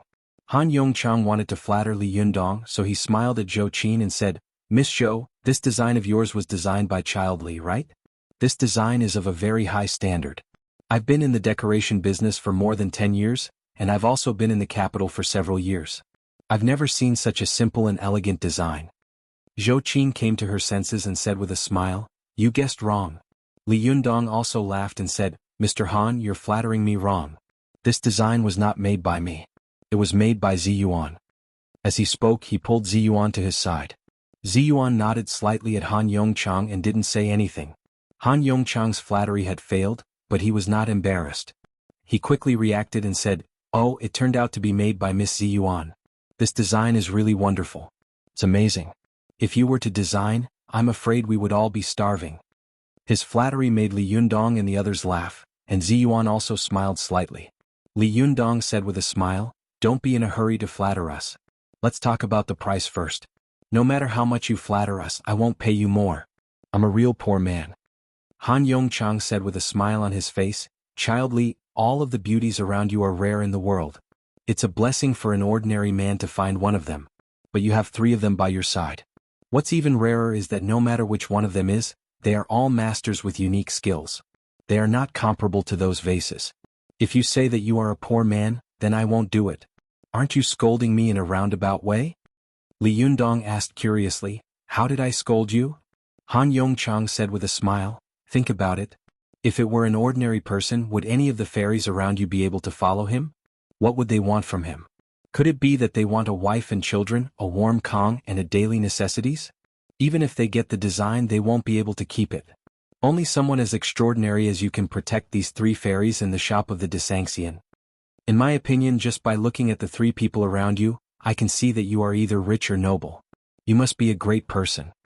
As he said this, he rolled up his sleeves and gave a thumbs up. Li Yundong laughed and said, "Your flattery makes me feel a little smug. Be careful not to flatter me too much. If I fall to my death, you won't get any money." There were many hidden meanings in Li Yundong's words. One of them was that he had acquiesced to the decoration cooperation with Han Yongchang. Han Yongchang was delighted and said, "That's impossible. With your physiognomy, not only will you live to 100 years old, but you will also have a brilliant career. In ancient times, you must be a talented general and minister. In modern times, you must be a business magnate." Li Yundong said with a smile, "Come on, don't flatter me. I still say the same thing. I'm actually a poor man. I really don't have much money. Anyway, I'll give you a price. If you think you can do it, you can do it. If you can't, I won't force you. It's useless for you to praise me. I can't make money. If I were really rich, would I be able to run such a small shop?" Han Yongchang also laughed and said sincerely, "Child Li, since you said something reliable, I'll also say something reliable. I can see that you, Child Li, have an extraordinary temperament. You must not be an ordinary person. Although you are trapped here at the moment, you will definitely spread your wings and soar in the future. As the saying goes, don't bully a poor young man. I, Han Yongchang, am not a person who is greedy for money. Today I'll say it here. No matter how much you pay, I'll take this job." Li Yundong was overjoyed when he heard this. "Well, with your words, I'll make friends with you. However, don't skimp on the work." After that, he and Han Yongchang both laughed. Seeing that the 2 of them were talking happily, Zhou Qin smiled and said to Han Yongchang, "Mr. Han, let's talk inside. By the way, we can see how the design is going to work." Li Yundong smiled and said to Zhou Qin, "Take Ziyuan and Mr. Han inside to have a look. I'll have a few words with Su Chan." Li Yundong waited for them to enter the shop. Then he gently stroked Su Chan's soft black hair and said with emotion, "Just now this man said, 'Don't bully a poor young man.' I suddenly remembered the days when the 2 of us were driven to the streets.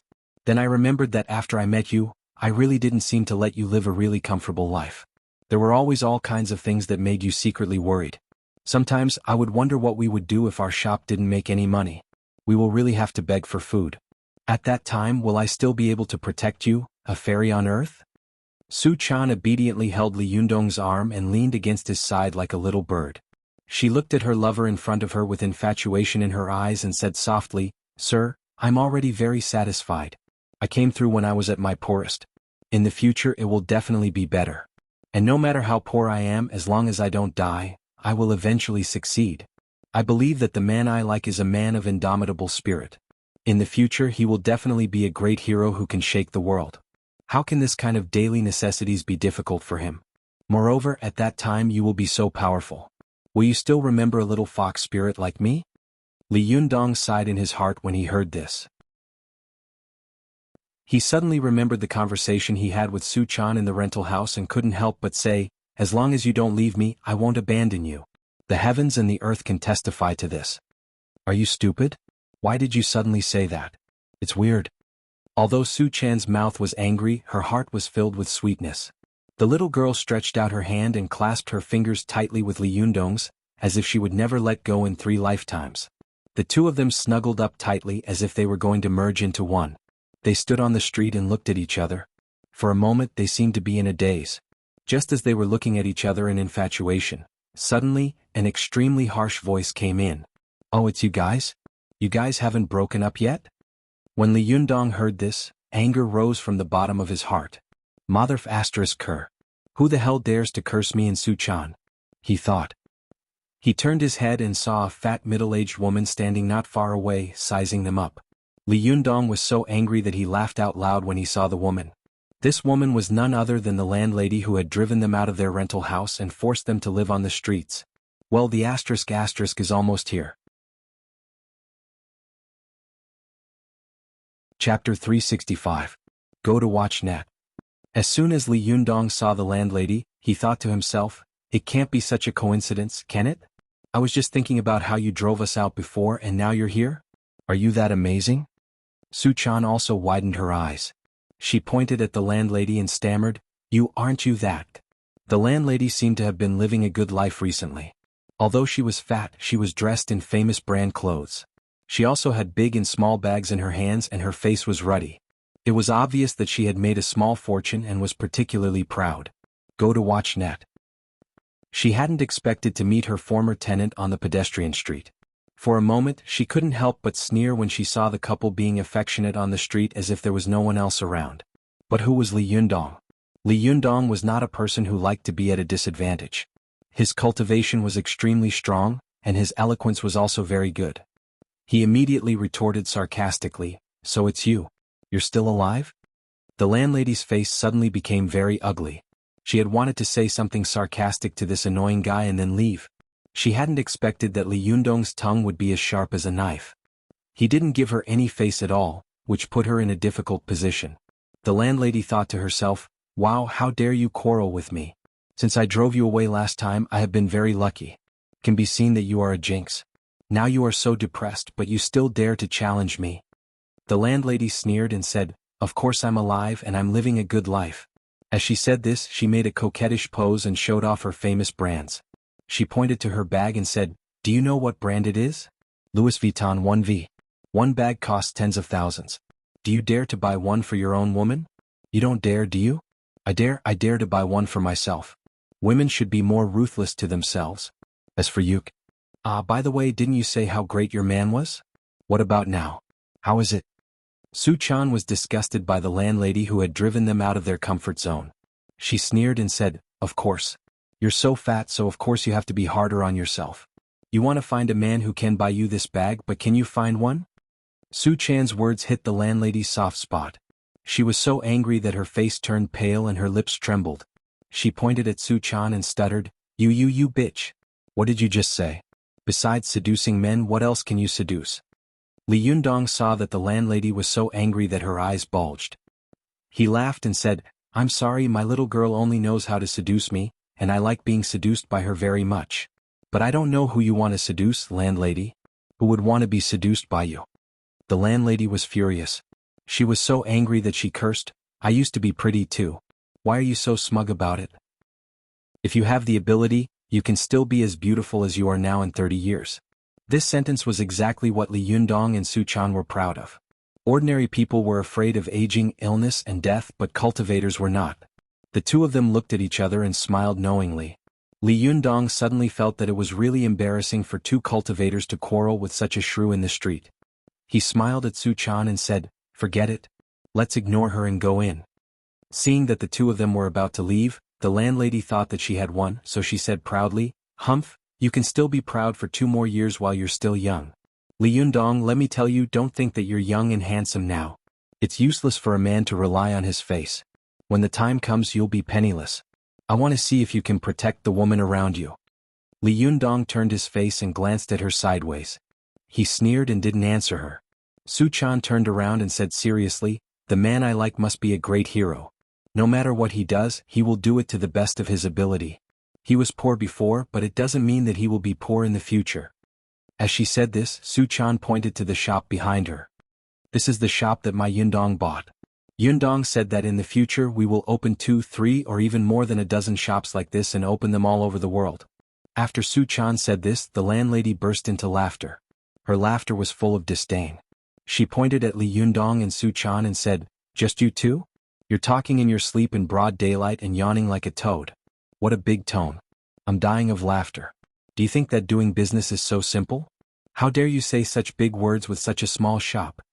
Su Chan's face turned red from her sarcasm. She said angrily, "Why do you look down on me?" The landlady snorted and sneered. "No reason. I just don't like you. How dare you say such arrogant words at such a young age? Who do you think you are?" Su Chan was so angry that she was about to speak, but Li Yundong suddenly raised his hand and stopped her. Li Yundong smiled and said to the landlady, "Do you dare to make a bet with me?" The landlady squinted at Li Yundong. "What bet?" Li Yundong smiled slightly, pointed to the shop behind him and said, "I will open this shop all over the country within 3 years and then all over the world. Do you dare to make a bet with me?" Seeing that Li Yundong was calm and composed, the landlady was secretly shocked. For the first time, she couldn't help but start to seriously look at the boy in front of her. In her eyes, this boy could not be compared to before, whether in appearance or temperament. In the past, when she had driven him out, this boy had been full of immaturity and inexperience. But now, his whole body was covered with a strong aura, like a green pine standing proudly in the sky, vigorous and powerful. His words revealed a sense of calmness and confidence. This was a kind of temperament that had been cultivated through countless storms, and it was not something that could be imitated. The landlady looked at Li Yundong doubtfully, and then looked at the shop behind him. She couldn't help asking, "What kind of shop are you running?" Although she didn't like Li Yundong and Su Chan, she was not stupid. She deliberately asked Li Yundong. If he opened an international chain store, then she would fall into his trap if she made a bet with him. Li Yundong smiled and was about to speak, but Su Chan rushed to say loudly, "Listen carefully. Our Yundong runs a tea shop called De Sanxian." "Tea shop?" The landlady's hanging heart suddenly returned to her stomach. She asked with a strange expression, "Is it a tea shop or a tea shop?" Li Yundong smiled and said, "A tea shop." The landlady laughed out loud. "A tea shop wants to open all over the world?" I'm dying of laughter. "How is that possible?" Li Yundong asked. "Foreigners can open coffee shops in China. Why can't Chinese people open tea shops all over the world? China's tea culture has a long history, and it has a tradition of thousands of years. Tea is not only a beverage but also can cure diseases and make people live longer. It's because no one has done this that I dare to say that I will succeed." The landlady was not willing to believe Li Yundong's big words. She sneered and said, "Well, I'll make a bet with you. Tell me, how do you want to bet?" Li Yundong chuckled. He stretched out 2 fingers and said lightly, "If I lose, I'll stab my own eyes. If you lose, you'll crawl back and forth on this street like a dog." When the landlady heard this, her face suddenly changed. She had never seen such a vicious bet before. Li Yundong's tone made it sound as if he was going to stab someone else's eye instead of his own. She thought to herself, how dare this guy make such a bet? Is he bluffing? Yes, 3 years later, who knows whether this guy will be dead or alive. Maybe he will run away at that time. He won't remember this bet. It's just that he wants to vent his anger now. Well, he must be bluffing. The landlady made up her mind and said with a sneer, "Well, who will be a witness?" As soon as she finished speaking, a voice immediately came from the side.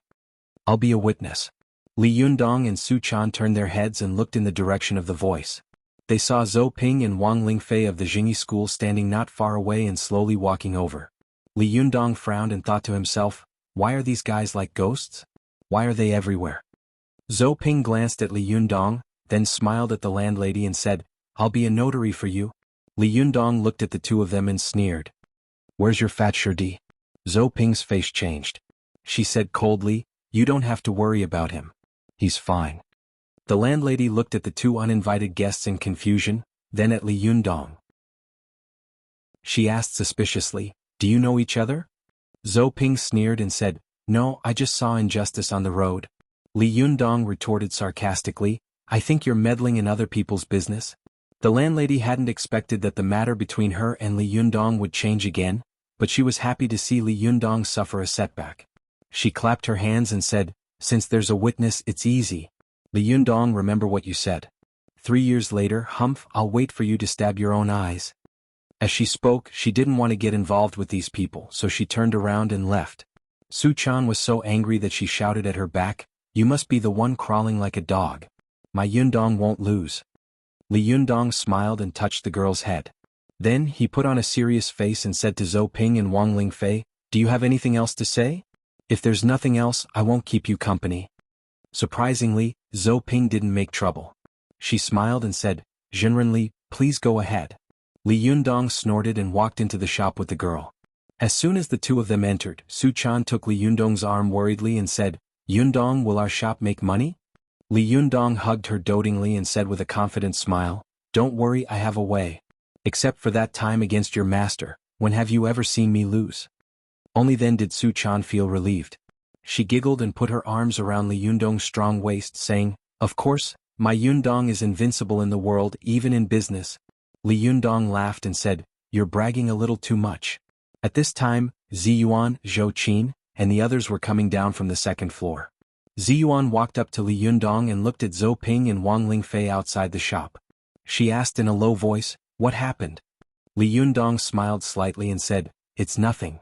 I just drove away a fly." After that, he asked Ziyuan in confusion, "Are these two guys targeting us now?" Ziyuan nodded slightly and said softly, "If the Jingyi school wants to annex the Lingong sect, they must first cut off our source of income, and then they can force us to give in.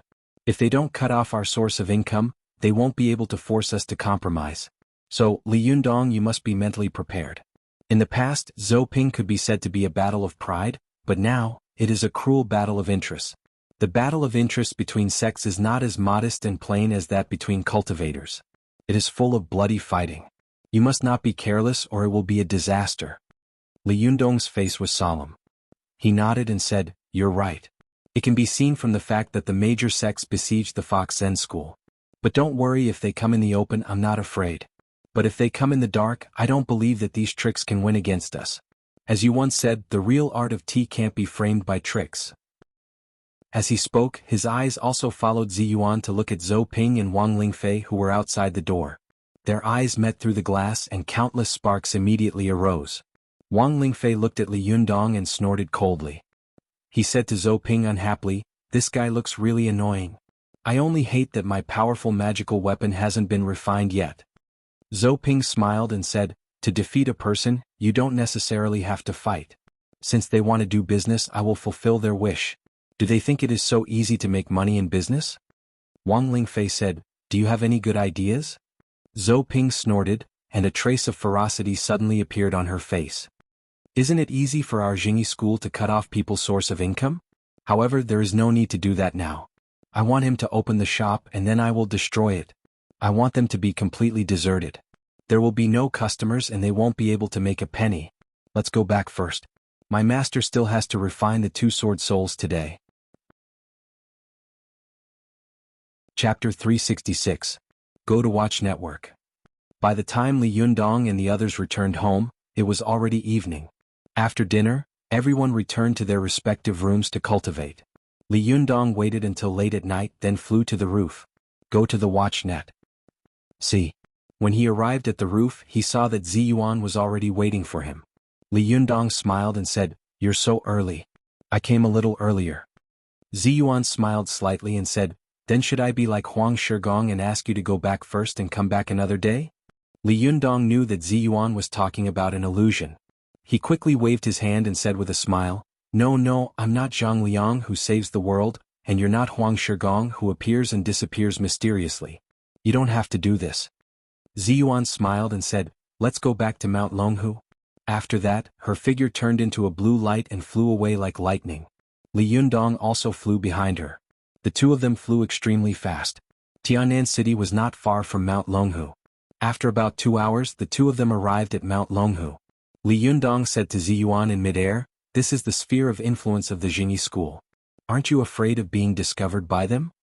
Ziyuan chuckled and said, "Mount Longhu is very big. The sphere of influence of the Jingyi school has not expanded to the point where they would know if a person entered within 100 miles.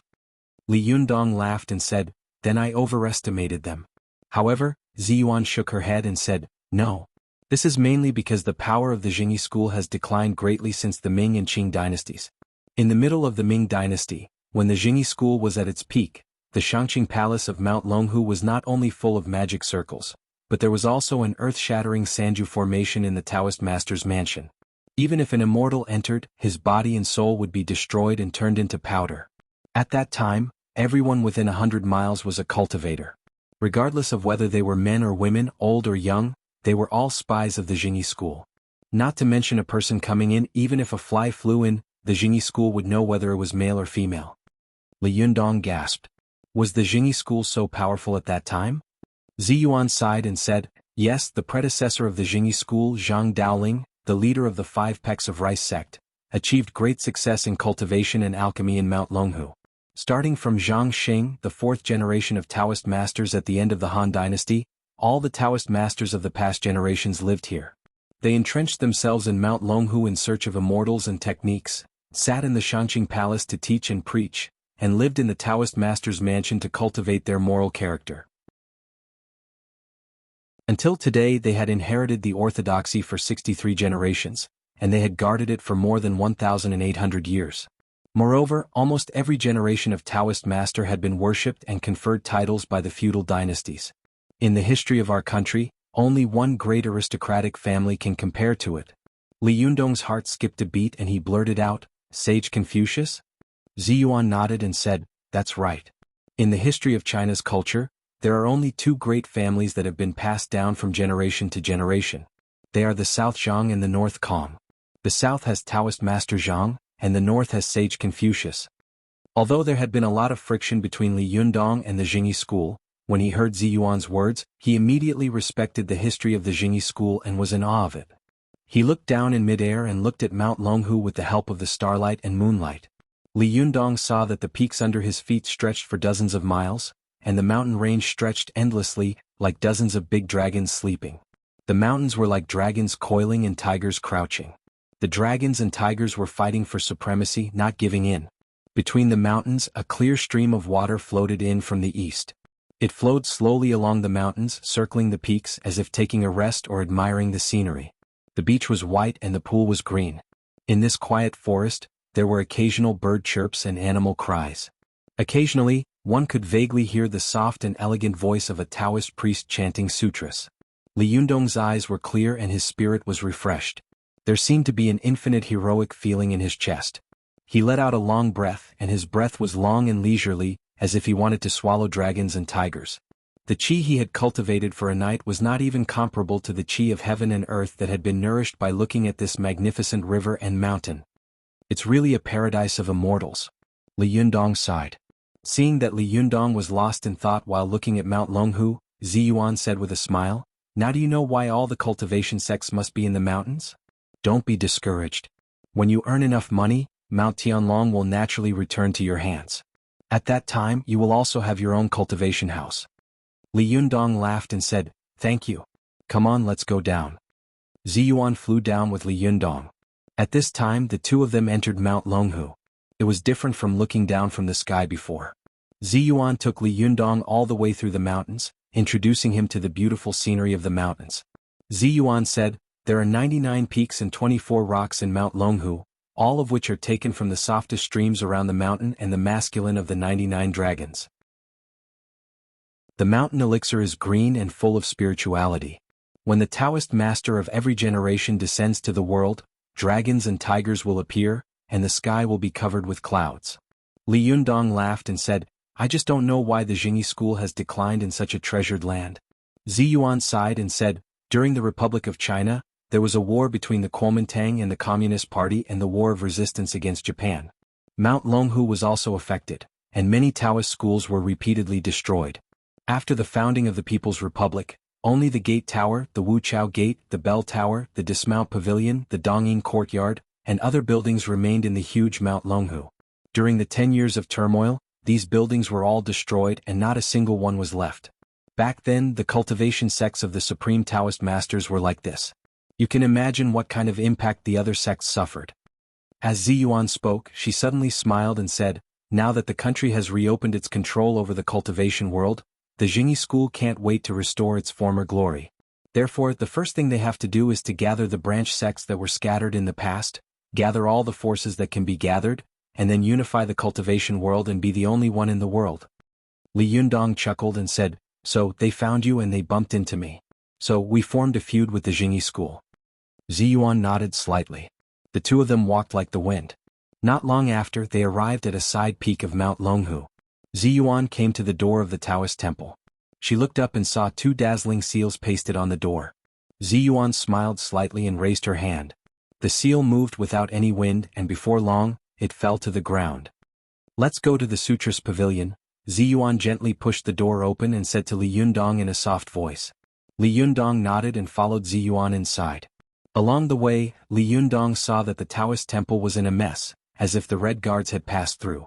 Ziyuan said lightly, "Since the 10 years of turmoil, our Linggong sect has never suffered such a catastrophe. I didn't expect that today's disaster would come from our own sect. What a pity." Li Yundong saw all this. He smiled and comforted her. "It doesn't matter. We will get these things back sooner or later." Ziyuan glanced at Li Yundong, smiled noncommittally and continued to lead the way. Li Yundong followed Ziyuan through a cave residence and a lotus pond. Finally they arrived in front of a stone cave. Ziyuan turned to Li Yundong and said, "Wait here for a while." Li Yundong nodded. He saw that Ziyuan was holding his sleeve with one hand, and the fingers of the other hand were flying on the smooth side of the wall, as if she was drawing some kind of talisman. After a while, a golden talisman appeared on the smooth side of the wall, and then it became brighter and brighter and then disappeared. After a while there was a cracking sound coming from inside the wall. Not long after, a groove frame protruded from the wall, and there was a jade plate on it. Ziyuan reached out and took the jade plate down. After a while, the groove frame automatically retracted, and there was no sign of any mechanism on the wall. Li Yundong asked curiously, "So magical? Are all your things hidden in the wall?" Ziyuan explained with a smile, "Every sect has its own treasure hiding place. The treasure of our Linggong sect is hidden in the wall of the cave residence. There are invisible magic circles and talismans everywhere on the wall. If someone wants to force it open with external force, it will only cause all the collections inside to be destroyed. Only by knowing the correct way to open it can you take out what you want from it." Li Yundong smiled and said, "This is really magical." Ziyuan solemnly handed the jade plate in her hand to Li Yundong, but when he reached out to take it, she shrank it back again and said with a serious expression, "Li Yundong, before you learn the thunder method, you must first promise me that you will never use this kind of magic to do evil things. Otherwise, even if God doesn't punish you, I will." Li Yundong's face was full of solemnity. He said word by word, "Don't worry, I Li Yundong will not do those evil things. If I violate you, I will be struck by lightning." A smile appeared on Ziyuan's face. She gently placed the jade plate in Li Yundong's hand and said, "I believe in your character. Otherwise I wouldn't have taught you the 5 Thunder Jade Book. I just taught you the 5 Thunder Jade Book according to the rules." Li Yundong took the jade plate in his hand. At a glance he saw that the jade plate was emerald green. In the middle of the plate, there was a paragraph of text engraved with golden text. The text was dark green, and the edge of the jade plate was vermilion, like a formation. Li Yundong asked curiously, "Isn't it the 5 Thunder Jade Book? Why is it a jade plate?" Ziyuan said with a smile, "Does it have to be made of paper to be called a book? This is a magical item passed down to me by my master. It is engraved with the 5 Thunder Righteous method of the Xinshao sect. I haven't learned it myself. You can take a look at it yourself. With your cultivation you will get twice the result with half the effort." Li Yundong nodded in agreement. He looked down at the jade plate and saw a few big words written on the first line. It was, "Thunder is the cardinal of heaven and earth. Thunder is the command of heaven, and it has the greatest power. Everything in the 3 realms and 9 earths is under the control of thunder." Even though these words were small, they revealed a strand of powerful, vast, and imposing aura that caused one's mind to be refreshed. Ziyuan looked at Li Yundong deeply and said meaningfully, "Li Yundong, from ancient times to the present, any cultivator who can cultivate the 5 Thunders method is a great cultivator who will leave his name in history. From now on, the magic you cultivate will be beyond the 5 elements and stand above all living beings. I'm going back to Shanghai this week. I'm really tired. I've been reading 3 times for 7 days in a row. Chapter 367. Go to Watch Network. Hearing Ziyuan's words, Li Yundong's heart stirred, but he suppressed his excitement and asked, "Your cultivation is about the same as mine. Why can't you practice the 5 thunders?" Ziyuan smiled faintly and said, "Because I am a woman with 5 punctures, and I am also a Xianyin virgin." Li Yundong asked in confusion, "What does this have to do with learning thunder magic? Isn't Ao Wushuang also a woman with no punctures? Why did I hear Su Chan say that she knows the 5 thunders?" Ziyuan explained with a smile, "In fact it's very simple. The ancients often said that thunder is the mother of lightning. From this word, it can be seen that only men can use thunder, and what we can drive is electricity. Go to 7 km. Li Yundong asked curiously, "Is there a difference between thunder and electricity?" Ziyuan chuckled and said, "Of course there is a difference. Electricity is a derivative of thunder, and thunder itself not only has the attribute of electricity, but also has an extremely strong destructive and explosive ability. Above the 5 thunders there are 9 thunders and heavenly thunders. When heavenly thunders are raging, rivers and mountains will be blasted into pieces, but electricity does not have this power. In other words, if you want to drive thunder, you need extremely strong yang qi as a backing and support. I am a virgin, and the yuan yang power in my body is only enough for me to cultivate the yang spirit, not enough to drive the 5 thunders. As for Ao Wushuang, she once had sex with my master. They exchanged yin and yang qi, so Ao Wushuang has extremely strong yuan yang qi in her body. That's why she can use the 5 thunders but I can't." Only then did Li Yundong understand. He nodded and blurted out, "Then if you find a man you can also ch." After Li Yundong said this he felt that it was inappropriate. At this time, Ziyuan's face was already red, and she glared at him with shame and anger. She said angrily, "I'm kind enough to teach you magic cultivation. How dare you make fun of me?" Li Yundong was used to seeing Ziyuan's calm and indifferent appearance, and he was already somewhat immune to her beauty. At this time, when he saw her embarrassed and angry, she actually increased her charm, especially when he looked at a beauty under the moonlight. For a moment, Li Yundong's heart couldn't help but thump wildly. He coughed awkwardly and smiled awkwardly. "I just said it casually. Don't think too much about it." Ziyuan felt that her cheeks and ears were burning. She glared at Li Yundong fiercely and said, "Hurry up and memorize all the above words. Go back and practice them slowly." Li Yundong laughed dryly and quickly lowered his head to look at the 5 thunders jade book in his hand. But after reading it for a while, Li Yundong only felt that his heart was in a mess. It was as if he could feel Ziyuan's sharp and angry eyes staring at him. Li Yundong simply recited all the words on the 5 thunders jade book to calm his mind. He held the 5 thunders jade book in his hand and said, "One qi and spirit, returning to the root and returning to life. Walking, standing, sitting, and lying down are continuous. Therefore, the one who cultivates the noble spirit and applies it to the law is to use my true qi in the creation of heaven and earth. Therefore it can be called qi and thunder." Li Yundong read for a while, and his mind gradually calmed down. Gradually, his heart and qi became one, and he entered a state of forgetting himself and everything else. Every word he read was clearly printed in his mind. After he finished reading it, he sat cross-legged on the ground and fell into deep thought and meditation. Ziyuan saw that he began to understand the Tao on the spot. Obviously, he had just read the sutra and understood something in his heart, so she consciously stood to the side to protect him. After reading these ancient books, Li Yundong had a preliminary understanding of the way of thunder and lightning in his heart. Not only was there the original text in the 5 thunders jade book, but there were also very small annotations in the gaps. One of the annotations was particularly clear to Li Yundong. On it was written, "The cultivation of the thunder arts also paid special attention to the cultivation of the inner core, and advocated the Tao body dharma usage, which was to cultivate the inner core and the Tao as the foundation, and externally, to form all kinds of divine abilities and mysterious magical skills. Once the Niden is formed, the innate qi will be full. This innate qi is also known as the innate ancestral qi and the Hunyuan qi. Our Taoism says 1 qi into 3 pure ones. This qi is the Hunyuan qi and the Hunyuan qi is the Tao." Wang Shichen praised to Ba Duanjin explained the thunder magic very clearly. With this qi heaven and earth will change constantly. Man is the spirit of all things. With this qi he can feel the heaven and earth, move ghosts and gods, breathe in wind, cloud, thunder and rain and go everywhere. And under this small annotation it was written, If people can gather the chi of the 5 elements into the 5 thunders, then the thunder magic is the innate Tao, and the god of thunder is my god. From this, it could be seen that people could actually rely on the chi of the 5 elements to create their own thunder. There was no need to completely borrow the Hunyuan chi between heaven and earth.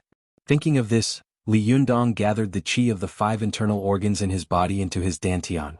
He wanted to see what the thunder and lightning driven by the chi of the 5 elements looked like. With a thought, the chi of the 5 internal organs rushed out, like countless wild horses out of the gate, and rushed to the lower dantian in his lower abdomen. When ordinary cultivators practice chi, the chi of a certain visceral chi passed through the Niden and then quickly flowed away, forming a continuous chi like flowing water. Li Yundong transferred the chi of the 5 internal organs to the lower dantian in his lower abdomen. This time, the chi of the 5 elements in the 5 internal organs had no place to go. They all gathered together, and the chi of metal, wood, water, fire, and earth surged back and forth, shaking each other. Li Yundong suddenly felt that the lower dantian in his lower abdomen seemed to have turned into a big drum. There was a rumbling sound inside as if thunder and lightning were brewing. An extremely powerful force was surging in his lower abdomen, with no place to vent. Li Yundong only brooded for a while before he felt that the force was getting stronger and stronger. Gradually he couldn't control it and there was a faint pain in his lower abdomen. Li Yundong was secretly shocked. He knew that since he had reached the Zhuji phase, his body had been extremely strong, especially his internal organs which were as hard as iron. If all the chi in his body gathered together and attacked a certain internal organ or weapon palace, it wouldn't cause such a painful feeling. However, it had only been a minute since he had started chi, and his lower dantian could no longer withstand the chi. There were signs that it was about to explode. Li Yundong quickly controlled the chi to move it to the dantian above his head.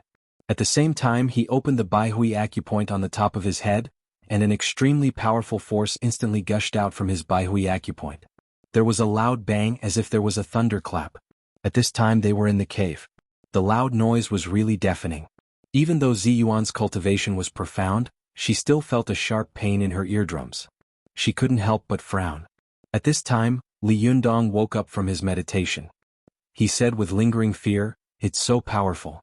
Just now, the lower dantian in my lower abdomen almost exploded." Ziyuan looked at Li Yundong speechlessly and said, "You haven't learned to walk yet, but you want to learn to run. First, you should slowly master this power and then step by step, deepen and increase the strength of this power. Don't think about doing it overnight. There will be problems. If there is a problem with practicing thunder magic, not to mention me, even the Jade Emperor can't save you." Li Yundong laughed and said, "It's okay. I just want to try the thunder magic driven by the chi of the 5 elements. Later I'll try the thunder magic driven by the chi of mixed elements and see how it works." Before Ziyuan could speak, Li Yundong had already entered meditation. After a while, his primordial spirit went out of his body and went straight into the air. Ziyuan couldn't stop it. Ziyuan sighed and thought to herself, Li Yundong, don't mess around. This is Mount Longhu.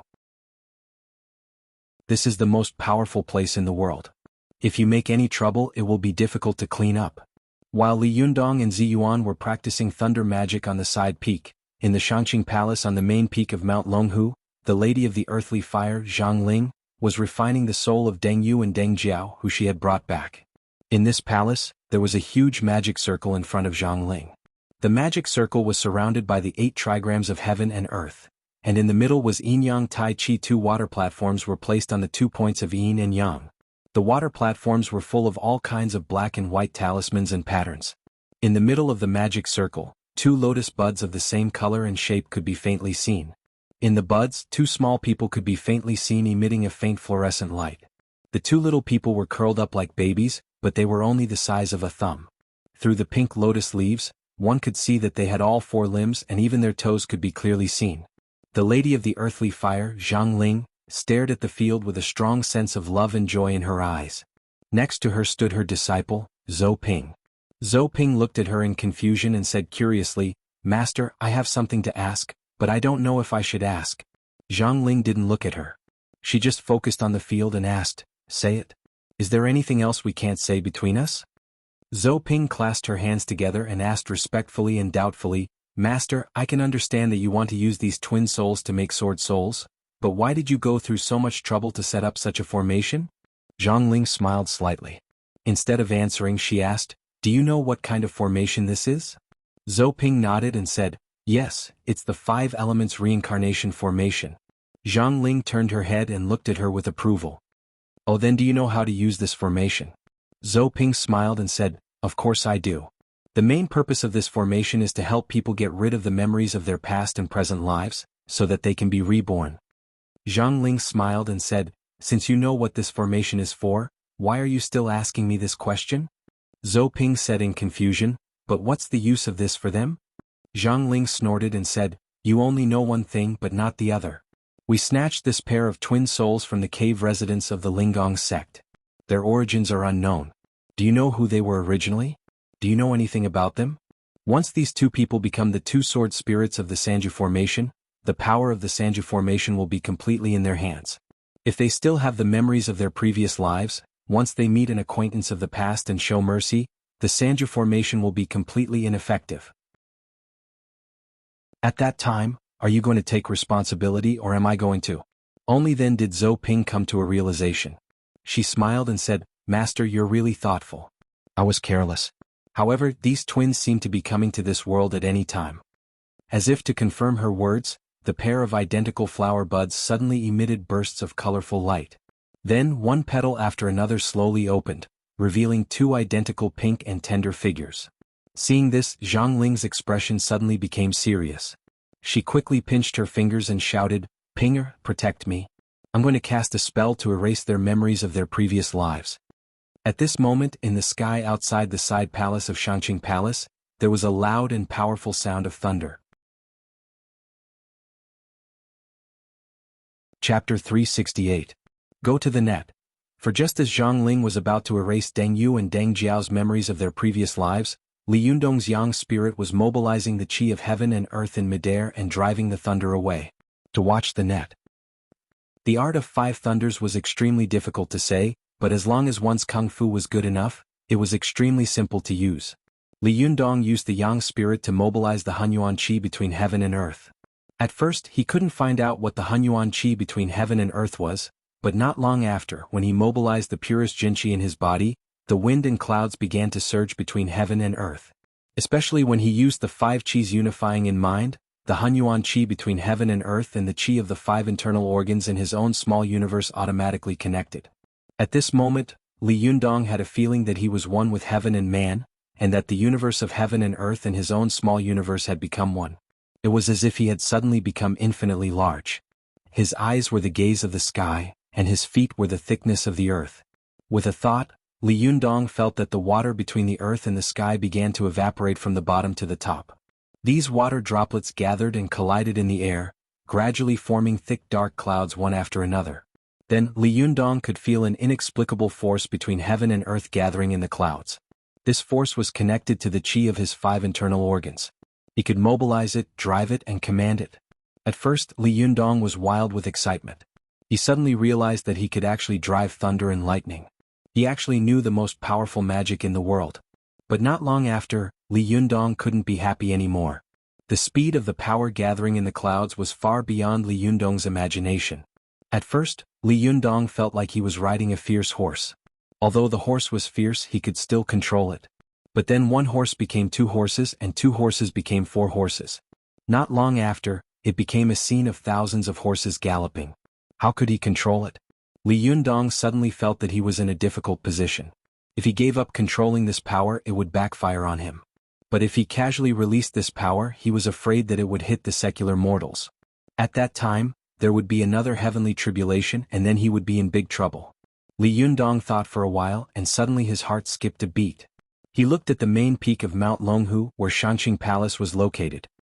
He looked down from above and saw that the rebuilt Shangqing Palace was sitting in the lush forest. He could faintly see the cornices, dugong and Taoist memorial arches. He couldn't help but think, the Jingyi school has repeatedly gone against Ziyuan, and they are so aggressive against me in the Fox Zen school. I might as well give this heavenly thunder to the Jingyi school. As soon as this thought flashed through his mind, Li Yundong simply guided this power to the position of Shangqing Palace on Mount Longhu. He had originally wanted to hit the main hall of Shangqing Palace, but it was the first time he had used the thunder method, so it was inevitable that it would be a little impure. With a boom, the heavenly thunder hit a side palace of Shangqing Palace. Coincidentally, this side palace happened to be where Zhang Ling and Zhou Ping were. When the heavenly lightning struck down, it immediately broke the roof tiles of the side palace and fell heavily on the heads of the two people. Zhang Ling reacted very quickly. The moment the heavenly thunder was about to fall, all the hair on her body immediately stood on end. She instantly crushed a talisman hidden in her sleeve, raised her hand and pointed her finger in the air. Quick! With a rumbling sound, a wall of fire appeared above their heads. When the heavenly lightning struck the wall of fire, it was as if the heavenly lightning struck the fire. It immediately caused a violent explosion, and black smoke quickly enveloped all of them. Not long after, the Lady of the Earthly Fire covered her nose with one hand and waved her sleeve with the other. A strong gust of wind was produced from the cuff of her sleeve, which quickly dispersed the thick black smoke in the hall. She fixed her eyes on Zhou Ping and saw that her beautiful and precious disciple had become a kitchen god. She had a black mouth and a black face. When she opened her mouth, even her teeth were black. The Lady of the Earthly Fire took a deep breath and said angrily, "Who dares to be presumptuous in Mount Longhu? Are you tired of living?" Her shout immediately spread far and wide, causing the mountains to tremble, and the echoes continued to echo. Zhou Ping didn't react at all. She couldn't understand why she had almost been hit by a heavenly thunder on the main peak of Mount Longhu. She was still in shock. Her eyes widened as she stammered, "Master, what's going on? Where did the heavenly thunder come from?" Just as the Lady of the Earthly Fire was about to speak, she glanced around and suddenly saw that in the array of the main hall, the souls of Deng Yu and Deng Jiao had still been born. They were quietly lying on the blooming lotus platform, sleeping peacefully. They were naked from head to toe, and their skin was as pink as jelly. It was as if they could be poked with a finger. The Lady of the Earthly Fire immediately stomped her feet and sighed. "It's too late. The two sword souls have already been born. It's too late to erase their memories of their previous lives. Alas, could this be the will of the heavens?" Zhou Ping also said angrily, "Damn it, I don't know who dared to strike Mount Longhu with lightning. It's like saying filial piety in front of Confucius and showing off in front of Guan Yu. He's overestimating himself. Does he think that our Mount Longhu is easy to bully?" After that, she suddenly rose into the air and looked for the person who had attracted the lightning in all directions. As soon as Zhou Ping rose into the air, she saw many people flying from the side palaces and halls around her. Most of them were wearing Taoist robes. As soon as they saw Zhou Ping, they asked loudly, "Little Shirji, what happened just now?" Zhou Ping opened her mouth and was about to say that a thief had attacked Mount Longhu, but Zhang Ling appeared beside her and held her down with one hand, not letting her speak. Zhang Ling replied loudly, "Nothing. Just now, my disciple had a problem with her thunder cultivation. Senior brothers and junior brothers, I've troubled you." These flying Taoists had all heard Zhang Ling's roar before, and their hearts were as clear as a mirror. They didn't expose her, but when they heard her words, some of them laughed and flew back to where they came from. Some of them, who usually didn't get along with Zhang Ling, said sarcastically, "Lady of the Earthly Fire, your disciple should have just played with your fire. Why did she play with thunder for no reason? Do you think that our Mount Longhu doesn't have enough Taoist temples that have been demolished?" The Lady of the Earthly Fire snorted coldly and didn't argue with them. She pulled Zhou Ping and flew back to the hall. Zhou Ping was shocked and whispered, "Master, why didn't you tell them the truth?" The Lady of the Earthly Fire sneered and said, "What should I say? Saying that our side hall was destroyed by an unknown person? Humph, if this matter spreads, we will become the laughingstock of the cultivation world the next day. Do you want to be laughed at?" Zhou Ping said anxiously, "Then are we just going to take this lying down? At the very least we have to find out who did it." The Lady of the Earthly Fire sneered and said, "Humph, how dare he lead thunder to strike our Mount Longhu? This person is really the #1 madman since ancient times. He can't run away." After that, the Lady of the Earthly Fire sat down cross-legged on the ground and shouted to Zhou Ping, "Send the twin sword souls to the main hall. Since you can't erase their soul memories, then don't do so. This is the will of heaven and it's not good to force it. Now, I'm going to use the heaven and earth soul-searching method to find the whereabouts of this madman. After you send the sword souls, come back and protect me. Don't let anyone take advantage of the situation later." Zhou Ping nodded in agreement. Her figure swept across the field like a swallow cutting through water. With a light turn of her wrist, her fingers picked up the souls of Deng Yu and Deng Jiao, and then she quickly took them to the main hall. On the other side of Mount Longhu, Li Yundong had just bent over with his yang spirit when he saw a figure rushing in front of him and shouting in horror, "Are you crazy? How dare you strike Mount Longhu with lightning?" Li Yundong took a closer look and saw that the person who was shouting like a madman was none other than Ziyuan, who was usually as calm as a fairy. Li Yundong asked curiously, "What's so strange about that? They bully you so much every day and you still think about them? Aren't you being too kind?" Ziyuan looked like she was about to collapse. Her face was ashen as she said quickly, "You're really crazy. There are countless masters of thunder magic in the Jingyi school. How dare you play with thunder here? You're too arrogant. Let's go, hurry up and follow me." Li Yundong laughed and was about to speak when he suddenly heard an extremely angry voice roar from the main peak. "Who dares to be so presumptuous in Mount Longhu? Are you tired of living?" This roar shook Li Yundong so much that he almost jumped up from the ground. He even felt that the soles of his feet were numb from the shock. Li Yundong was shocked and couldn't help but ask, "Who is this? Zhang Tianshi, the sect leader of the Jingyi school? So powerful?" Ziyuan no longer cared about her usual calmness. She hurriedly grabbed Li Yundong's arm and pulled him out of the cave. Then she quickly said, "This is the Lady of the Earthly Fire, Zhang Ling. She is a great cultivator with extremely high cultivation and is the elder sister of Zhang Tianshi of the Jingyi school. If she comes to catch us, you and I can barely resist her. But there are countless masters of cultivation in Mount Longhu. If any one of them comes, we won't be able to resist. Let's go or we won't be able to get away." After that, she had already pulled Li Yundong out of the cave. As soon as the two of them rushed out of the cave, they looked up and saw that the sky was full of flying Taoists. They were as dense as the stars. Li Yundong would have been fine if he hadn't seen it. When he saw it, he immediately gasped. He only felt that he was sweating profusely and his scalp was numb. *CK, we've poked a hornet's nest," Li Yundong said, dumbfounded. Ziyuan glared at him angrily, then pulled Li Yundong and ran down the mountain.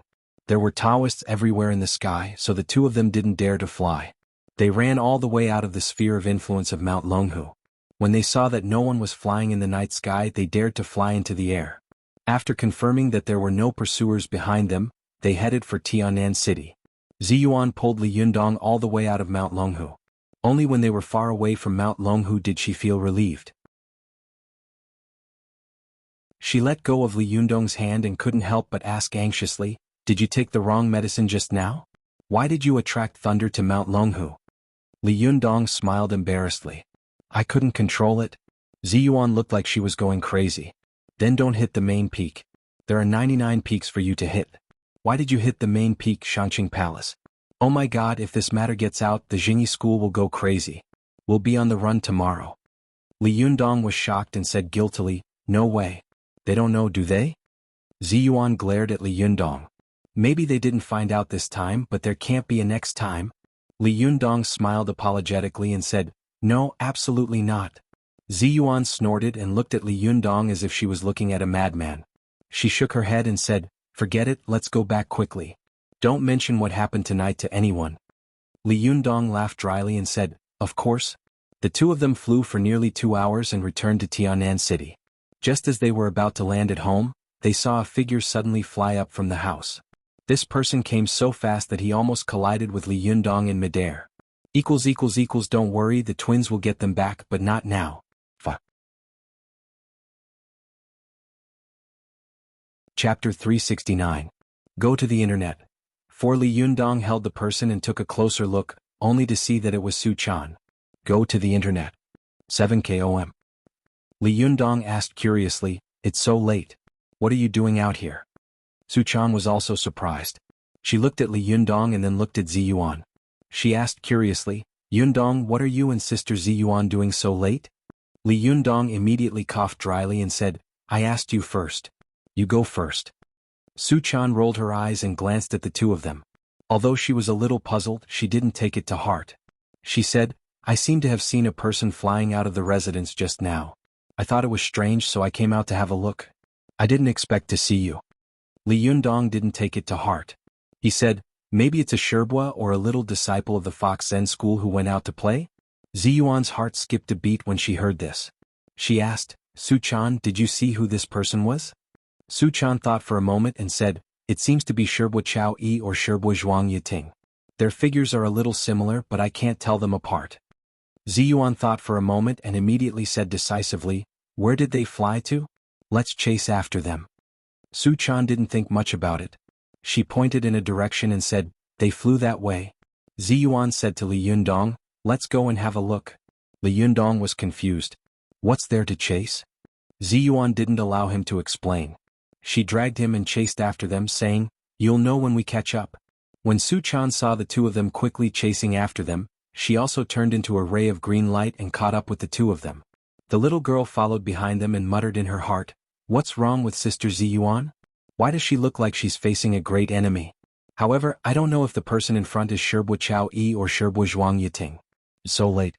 What is she doing out here?" Su Chan quickly flew to the front to lead the way. Li Yundong asked in confusion, "How did you see someone fly out? It's already so late, what are you doing here instead of sleeping?" "I wanted to ask Shirbu Chao Yi to help me, but when I went to her room I didn't see her. Just as I was about to leave, I saw a figure flying past the window. I was curious so I chased after it. I didn't expect to meet you." Li Yundong's heart skipped a beat. He turned his head and looked at Ziyuan. He was deep in thought but he didn't ask again. After chasing for a while, Su Chan suddenly pointed to the front and said, "Look there." Li Yunyang and Ziyuan looked into the distance at the same time and saw an extremely weak cyan light flash through the distant night sky. Ziyuan and Li Yunyang immediately perked up and said, "Chase?" The three of them followed the target closely and kept a distance behind it. After flying for nearly 2 hours, Ziyuan suddenly said, "No, why do I feel like we're back in Jiangxi again?" Li Yundong asked curiously, "Jiangxi? Could he have returned to Mount Longhu?" At this time Su Chan stretched her head over and asked curiously, "Again? Why do you say again? Yundong, when did you come to Mount Longhu in Jiangxi?" Li Yundong laughed dryly and quickly changed the topic. "Let's talk about this later. It's more important to keep an eye on them now." While the three of them were talking they saw a flash of cyan light in the distance and then it quickly fell. Ziyuan's voice tightened as she said, "Let's go down too. It's too easy to be a target in the air." The three of them quickly descended. As soon as they landed on the ground, Li Yunyang looked around in the moonlight and saw that they were surrounded by mountains. At the foot of the mountains were fields. At this time the autumn rice had been harvested, and there were rice seedlings everywhere. Su Chan blinked and looked around. She asked curiously, "Where are we? Could it be Mount Longhu?" She was a fox spirit so she was naturally afraid of the places of Shenmen and Buddhism. When she thought that she was in Mount Longhu, she shuddered and felt uncomfortable. Ziyuan looked around and roughly looked at the surrounding mountains. She shook her head and said, "It doesn't look like Mount Longhu." Li Yunyang laughed and said, "I know where we are." Su Chan and Ziyuan both asked curiously, "Where are we?" Li Yunyang smiled and said, "Ziyuan, you're right. We're back in Jiangxi. We're in Mount Gizao." Su Chan took Li Yunyang's arm and asked, "How do you know? Have you been here before?" Li Yunyang pointed to a road sign on the side of the road about a dozen meters away and said, "Isn't it written on it?" Only then did Su Chan and Ziyuan notice that there was a road sign in the distance. However, the night was dark. If it weren't for Li Yunyang's high cultivation and strong eyesight, he wouldn't have noticed it at all. The two of them took a closer look and saw a blue road sign with white characters. On it was written, Mount Gizao National Forest Park. There was still a distance below, 2 kilometers. Ziyuan and Su Chan suddenly laughed. Su Chan couldn't help but turn around and say angrily, "I thought you recognized the scenery here and recognized it. I just wanted to worship you.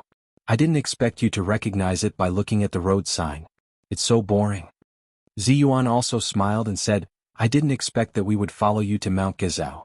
But why are the people of the Fox Zen School here? This is the holy land of Taoism." Li Yunyang smiled and gestured to the two of them, saying, "Let's go. We'll talk as we walk. Let's go to the Gizao sect first to see what's going on. Su Chan, your tracking skills are good. You lead the way." "Okay." Su Chan replied crisply. Although the little girl knew that this was the holy land of Taoism and was a little afraid, when she thought of her lover beside her, she couldn't help but become bolder. Instead, she became a little excited. Li Yundong looked at Su Chan's glowing eyes and felt worried.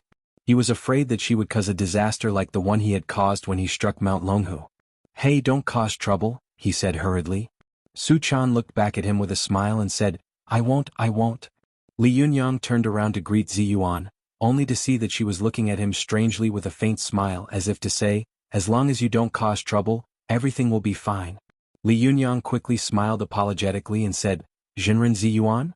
Sister Immortal? Please? Ziyuan gave Li Yunyang a meaningful look, smiled and followed Su Chan. In the end she didn't say anything about Li Yunyang. Li Yunyang secretly wiped his cold sweat and thought to himself, Ziyuan is getting more and more difficult to deal with. The three of them were very strong and they quickly went up the mountain.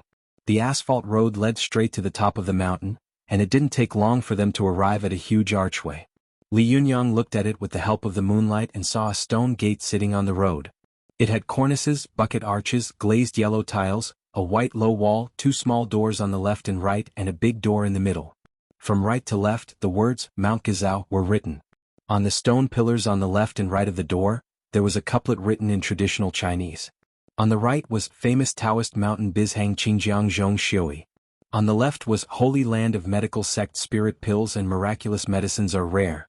Li Yundong looked at the door and saw that it seemed to be newly built, but it was full of traces of wind and rain.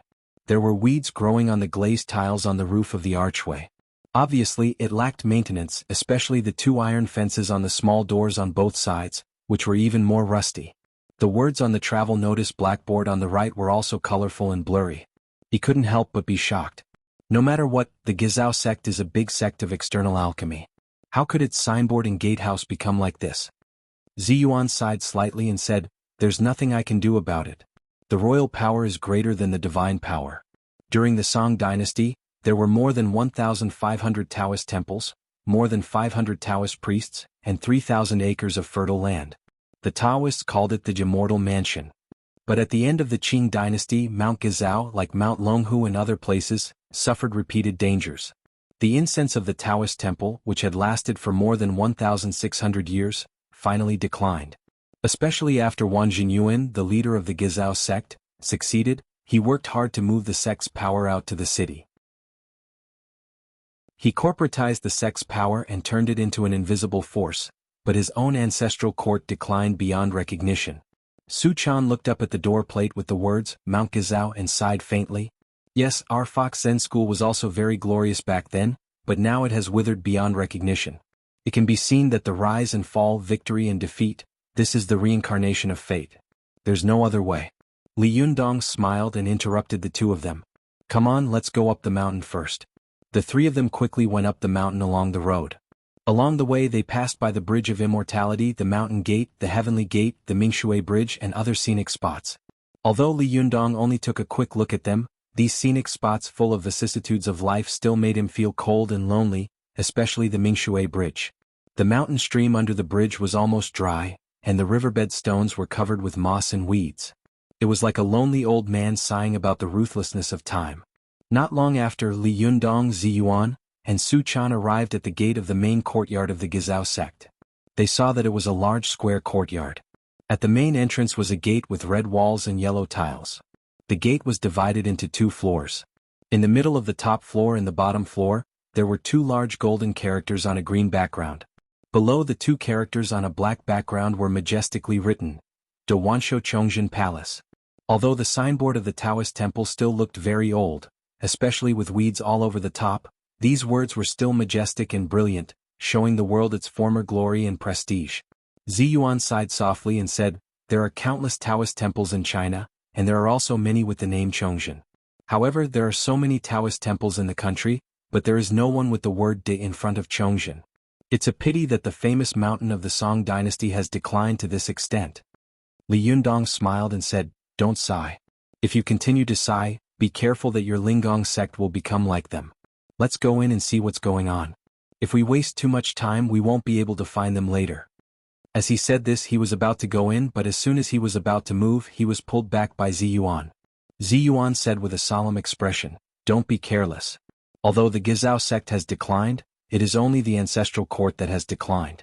In fact, the power of the Gizao sect in the mortal world is still very great. This is the holy land of the Gizao sect. Even a rotten ship has 3 nails. Don't be careless. Besides, a while ago, all the major sects fought on Gizao Mountain. It is impossible for the Gizao sect not to be prepared. It is very likely that there are magic circles inside. Let me cast a spell and find out what's going on first. Li Yundong nodded and turned to look at Su Chan, who had been leading the way.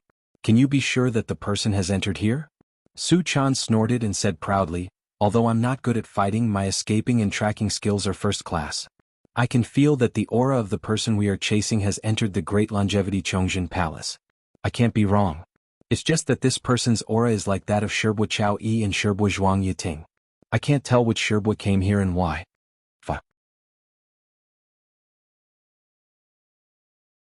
Chapter 370. Go to watch net. Li Yundong was a little confused. Since the people of Fox Zen School can go in, why can't I go in? Although he thought so in his heart, it was better to be safe than sorry. Li Yundong didn't stop Ziyuan. He saw Ziyuan take out a folded yellow paper talisman from her sleeve. After gently opening it, Li Yundong clearly recognized that it was a small yellow paper man. Go to watch net. 7 KOM. Ziyuan gently bit the tip of her finger and quickly wrote a blood talisman on the paper man. Then, without asking for Li Yundong's consent, she reached out and plucked a head from his head. Li Yundong let out a soft cry and said with widened eyes, "Why did you pluck my head?" Ziyuan ignored him and blew gently. After a while, the paper man suddenly emitted a faint yellow light and automatically flew into the air. Not long after, it turned into Li Yundong's appearance. Li Yundong was stunned. What kind of magic is this? Su Chan clapped her hands gently and exclaimed, "Is this the Liujia Yang spirit talisman from the Liujia Heavenly Book?" Ziyuan looked at Su Chan in surprise. You know about this? Su Chan chuckled. This magic is one of the 36 little magical powers that my master knows. I also know a little, but what I know is the Liujiayin spirit talisman, which is not as vivid as yours. Hee, when I fought with my master and escaped from Uncle Master Imoashi, no, it was Yen Feng, I used the Liujiayin spirit talisman. Ziyuan smiled and said, with your spiritual energy, it's already amazing that you know the Liujiayin spirit talisman. Su Chan giggled. I think this magic is fun, so I studied it hard. Other magic is not fun, so I can't use it well. Li Yundong smiled and tapped Su Chan's nose. You still have the nerve to say that? As he said this, he turned to Ziyuan and said, why didn't you use your own head? Why did you use mine? Ziyuan said lightly, you are more annoying. He turned his head and whispered to Su Chan, am I that annoying? Su Chan giggled and made a face at Li Yundong. She nodded vigorously and said, disgusting. So disgusting. He glared at Su Chan and said, fine, I'll deal with you when we get back. Little girl, if you don't get beaten for 3 days, you'll go to the roof and tear the tiles, right? The little girl rolled her eyes and held his arm with a smile. She said coquettishly, sir, you can't bear to part with me, can you? Your little girl is the most obedient. Ziyuan saw that the two of them were so close to each other that they didn't care about the occasion at all. She said helplessly in a low voice, hey, do you think you're at home? Only then did Li Yundong and Su Chan react. They looked at each other and smiled at the same time. Li Yundong was thick-skinned and said to Ziyuan with a cheeky smile, Jinren Ziyuan, please lead the way. Ziyuan had never seen a person as thick-skinned as Li Yundong. She rolled her eyes at him and drove the Liujia Yang spirit talisman into the Taoist temple. Then she followed the dummy about 10 meters behind. At this time it was late at night, and the surroundings were frighteningly quiet. Only the sound of insects could be heard, and even the rustling sound of the dummy walking could be heard clearly. Li Yundong, Ziyuan, and Su Chan followed the dummy inside for a while. Along the way they hid in the shadows along the wall and walked slowly, while the dummy walked openly on the main road. They passed by the Taiji wall and the main hall. When they were walking to the side hall, they suddenly heard a faint conversation drifting over with the night wind. Although the voice was weak, Li Yundong could vaguely recognize that one of them was the voice of an old man, and the other was the deep voice of a middle-aged man. In particular, this old voice sounded particularly familiar to Li Yundong, as if he had heard it somewhere before. The old voice said slowly and hoarsely, how's your refining of the Duanjin Dan going? A middle-aged man said, there's still one more herb missing. Aren't those 2 big golden snakes enough? Not enough. What else? Still. Before the voice finished speaking, Li Yundong, Ziyuan, and Su Chan, who were listening attentively, saw a flash of white light in front of them at the same time. The dummy transformed from the Liujia Yang spirit talisman, who was walking in front, suddenly had its neck cut by a sharp weapon. Then the fake Li Yundong's head fell to the ground with a thud. Soon, the dummy transformed from the Liujia Yang spirit talisman began to burn with a bang. Although the voice was soft, it was as loud as thunder in the dark night. The 2 voices that were talking immediately stopped. Li Yundong was so shocked that he felt a chill run down his spine. Li Yundong felt a lingering fear in his heart. He couldn't help touching his neck and secretly looked at Ziyuan with admiration. He thought to himself, after all, she is the descendant of a famous family and has rich experience. If she hadn't been careful, I'm afraid my head would have been removed. I just don't know what kind of magical item it was just now. It was so fierce and domineering, so fierce and sudden. Ziyuan opened her mouth and was about to speak, but her expression changed. She quickly took out another talisman and poured her jinqi into it. Then she wiped it in front of the three of them. Li Yundong immediately saw a flowing transparent light curtain appear around him. Su Chan whispered in surprise, Nyan goddess seal. Li Yundong glanced at her and said in a low voice, what seal? Su Chan leaned close to Li Yundong's ear and whispered, it's the invisibility talisman. We can see the people outside, but the people outside can't see us. It's also a talisman from the Liujia heavenly book. As she said this, the little girl proudly showed off, I also know this magic. Only then did Li Yundong understand. He smiled and tapped Su Chan's nose. Little girl, you know a lot of things. Not bad. Let me praise you. While the two of them were whispering to each other, Ziyuan suddenly turned her head and made a gesture to keep quiet. Don't make a sound. Li Yundong and Su Chan immediately shut their mouths. They stared at a figure pushing the door open and coming out of the side palace. This person looked like a woman with a graceful figure. She was carrying a lantern, and her figure was shrouded in a dim yellow candlelight. She was getting closer and closer. Li Yundong saw that the woman's upper body was shrouded in the darkness, so he couldn't recognize her face clearly. However, her figure was a little familiar. When she walked to the place where the dummy transformed from the Liujia Yang spirit talisman had been killed, the woman stopped and looked around. She bent down and picked up a Liujia Yang spirit talisman that had been burned. She raised the lantern and took a closer look. At this time, Li Yundong and Su Chan immediately saw the person's face clearly with the help of the moonlight. They saw that this person's face was coquettish and full of the aura of a prostitute. Who else could it be but the dead Main Yang? Su Chan was so shocked that she almost cried out. Fortunately, she reacted quickly and covered her mouth with both hands. Her eyes were wide open as if she couldn't understand why Main Yang, who had once been dead, was now alive in front of her. Li Yundong was also stunned and thought in his heart, Main Yang? That's impossible. Wasn't she sucked dry to death? How could she appear here alive? This can't be fake too, can it? As soon as he thought of this, he saw Main Yang turn around and shout at the side hall, there's no one here. It's just a half-burned talisman. Li Yundong heard that her voice was clear and loud. It was clearly the voice of Main Yang he had met before. Su Chan also moved closer to him and said in a low voice, it's Main Yang. I remember this voice. It's Main Yang's voice. Li Yundong sucked in a breath of cold air. He felt that his mind was a little messy, but there was a faint light in the messy place, as if he had understood something. But when he thought about it, he felt that the light was surrounded by a thick fog of mystery, and he couldn't clear it even if he stretched out his hand to clear it. Just as Li Yundong was about to speak, he saw Ziyuan turn her head and glare at Li Yundong. She made a gesture of silence and then transmitted her voice, Are you tired of living? Don't speak. At this time, even if a needle falls, everyone can hear it. Li Yundong saw Ziyuan glaring at him, so he also glared at Su Chan. Then he mouthed silently, Did you hear that? I'm talking to you. Su Chan quickly covered her mouth with her hand and looked at Li Yundong eagerly. Her eyes were full of grievance. The little girl thought pitifully in her heart, It's obvious that Sister Ziyuan is glaring at you. Why are you scolding me? While the little girl was thinking, she heard the deep voice of a middle-aged man coming from the wing room of the side hall. The man said loudly, It's the middle of the night. I don't know which fellow Taoist has come to visit. Why don't you show up and meet us? Li Yundong didn't know how to transmit his voice, so he wrote on Ziyuan's back with his hand, Should we show up? Ziyuan rarely had skin contact with men. She only felt an itch on her back, and she was so uncomfortable that she wanted to twist her body to avoid Li Yundong's fingertips. She waited for Li Yundong to write a few times before she understood what he meant. She raised her hand and waved at him.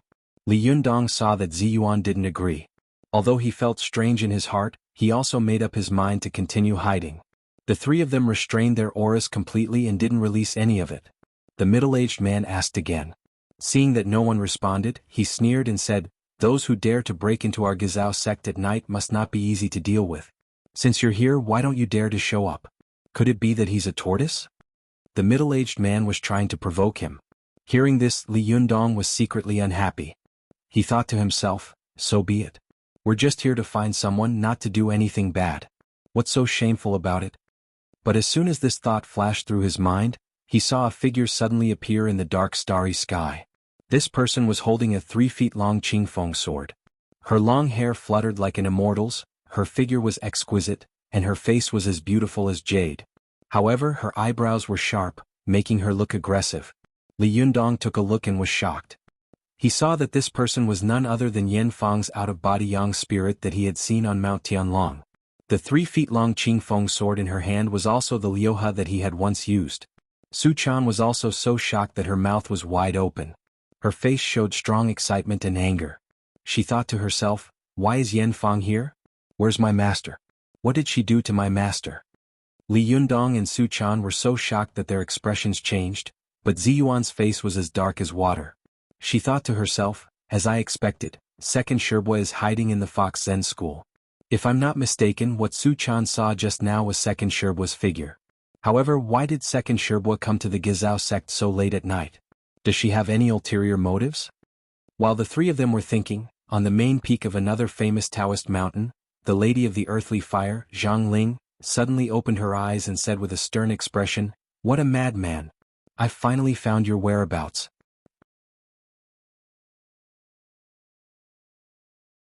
Chapter 371. Go to the net. Zhou Ping, who had been guarding beside her, quickly asked, "Master, have you found that madman?" The Lady of the Earthly Fire, Zhang Ling, said coldly, "Yes." Zhou Ping asked angrily, "Who is it? Who dares to be so arrogant?" Zhang Ling said in a cold voice, "I thought it was someone who dared to be so arrogant as to strike Mount Longhu with lightning. I didn't expect that the person I was tracking would take a detour and finally return to Mount Gizao." Zhou Ping gasped. "External alchemy? Gizao sect? No way." Zhang Ling sneered and said, "Why is it impossible?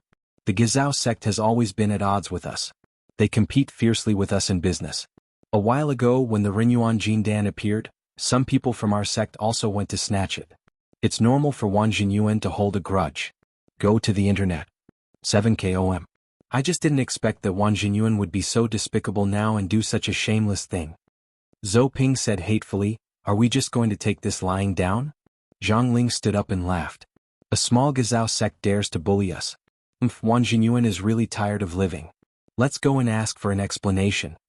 At first, Zhou Ping looked happy, but soon she hesitated and asked, "Master, the Gizao sect is a big sect of the external alchemy. I'm afraid it's not good for us to go there like this. Do you want to inform the sect leader first?" Zhang Ling glanced at Zhou Ping. "What? Does the leader have to ask about everything in the Jingyi school? Can't I, the elder sister of the leader, make the decision? Wan Jinyuan dared to be presumptuous in our Mount Longhu. Why can't we go to Mount Gizao? In a word, are you going or not? If not, I'll go alone." After that, she snorted coldly and instantly turned into a blue light and left. Zhou Ping was stunned for a moment. She gritted her teeth, stomped her feet and chased after her. On Mount Gizao, Li Yundong and the others were stunned when they saw Yan Fang appear. Li Yundong wrote on Ziyuan's back, "Was it Liuhe that attacked Liujia Yangshin talisman just now?" Ziyuan looked back at Li Yundong, nodded slightly and said, "Yes." Li Yundong wrote again, "Why don't you seize the sword, capture Yan Fang, and force her to tell us where Ao Wushuang is?" Ziyuan immediately said resolutely, "No, the current situation is unclear. We can't act rashly." As if to prove Ziyuan's words, Yan Fang looked down at the side hall of the Gizao sect from midair. She sneered and said, "Wan Jinyan, when did you learn to provoke people with words?" Soon a man flew out of the side hall. He was wearing a Taoist robe and a Taoist crown. He held a horsetail whisk in his left hand and a ruler in his right. Li Yundong looked up and saw that the man was about 1.7 meters tall. He had a goatee under his chin, deep eyes and a high nose. He seemed to be a foreigner. Judging from his face, he seemed to be about 40 years old. Li Yundong was secretly surprised. "Is this mixed-race guy Wan Jinyuan, the master of the Gizao sect of the external alchemy?" Sure enough, the middle-aged man looked at Yan Fang with sharp eyes and said, "Yan Fang? You really didn't die. I didn't expect the rumors to be true. I guess it's also your doing that the various sects are besieging the Fox Zen school?" Yan Fang snorted coldly and said, "So what? Wang Jinyuan smiled slightly and cupped his hands. Jinren Yin, good method. I admire you. Yin Fang snorted arrogantly, her nose pointing to the sky. Seeing that she was so arrogant in his territory, Wang Jinyuan was secretly displeased, so he asked in a deep voice, I just don't know why Jinren Yin has come here so late at night.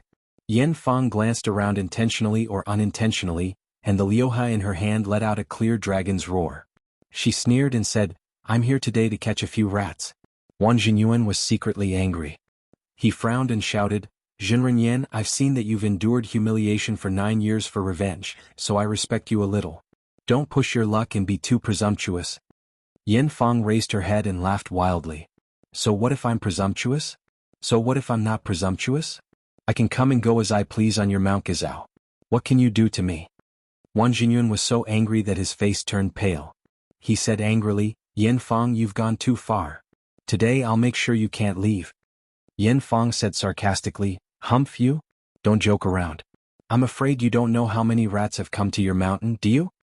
After that, Yin Fang pointed her sword in the direction of Li Yundong and the others and shouted sternly, Scoundrel, come out by yourself. Could it be that you want me to chop off your head again? These words made Su Chan angry. She was about to jump out but Li Yundong calmed down. He grabbed Su Chan and waved at her. Ziyuan also nodded approvingly at Li Yundong and said, Don't get excited. Yin Fang might not know where we are. As soon as she finished speaking, a man suddenly jumped up from the wall behind them. The man stood on the yellow glazed tiles of the wall, cupped his hands and said, Jinren Yin, you have good eyesight. I admire you. Su Chan was shocked and looked up. Li Yundong and Ziyuan also turned their heads and saw that the man was short and fat.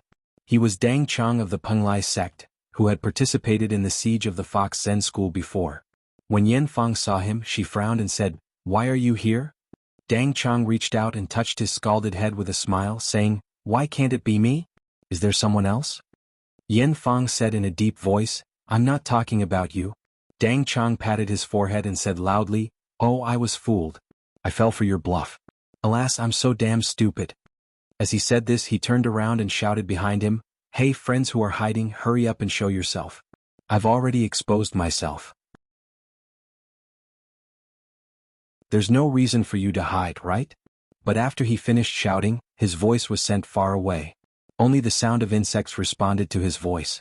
Dang Chang turned around and said with a smile, Jinren Yin, look, there's no one here. Yin Fang sneered and said, No one? Could it be that those who were hiding were all ghosts? Come out, stop hiding. If I really force you out, it won't be good. With that, she shook her hand, and the liuha sword in her hand flew into the air. With a buzzing sound, one sword turned into 2 swords, 2 turned into 4 swords, and in a short while, it turned into countless sharp swords hanging in the air ready to attack. With a buzzing sound, it made a clanging sound and the momentum was very terrifying. Dang Chang also turned around and howled again, Damn it, why are you hiding? Do you want to show yourself after being pierced by 10,000 swords? As soon as he finished speaking, another person jumped up from the wall not far away. Li Yundong and the others took a closer look and saw that the man was tall and slender, with strong limbs and 2 sword-like eyebrows. It was Du Fei, the jade-faced golden monkey. Du Fei stood on the wall, cupped his hands and said indifferently, Jinren Yin is really domineering. You actually forced me to show myself with the myriad sword formation.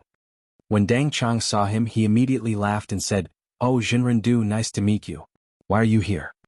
Li Yundong and Ziyuan, who were in the corner, were also tongue-tied. They thought to themselves, Yeah, why is this guy here? Du Fei didn't like Dang Chang's cheeky appearance. He snorted and didn't look at Dang Chang. He just cupped his hands to Wang Jinyuan and said, Du Fei of the Chuanjin Dragon Sect greets Master Wan. Wang Jinyuan had not noticed that people had jumped out one after another from outside the wall of the Taoist temple. His face was very ugly. He reluctantly cupped his hands and said with a fake smile, Jinren Du, why are you in the mood to come here so late at night? Although Du Fei had a straightforward temper and was not good at socializing with people, nor was he good at beating around the bush with people, he was not a fool. He did not immediately explain his purpose of coming. Instead, he turned to look at Yin Fang. Jinren Yin, what are you doing here? Yin Fang hadn't expected that she would force 2 unrelated people to come out after forcing them twice in a row. This was really a case of the East not being bright, the West not being bright. She frowned and said coldly, Do I need to tell you why I'm here? Jinren Du, are you here alone?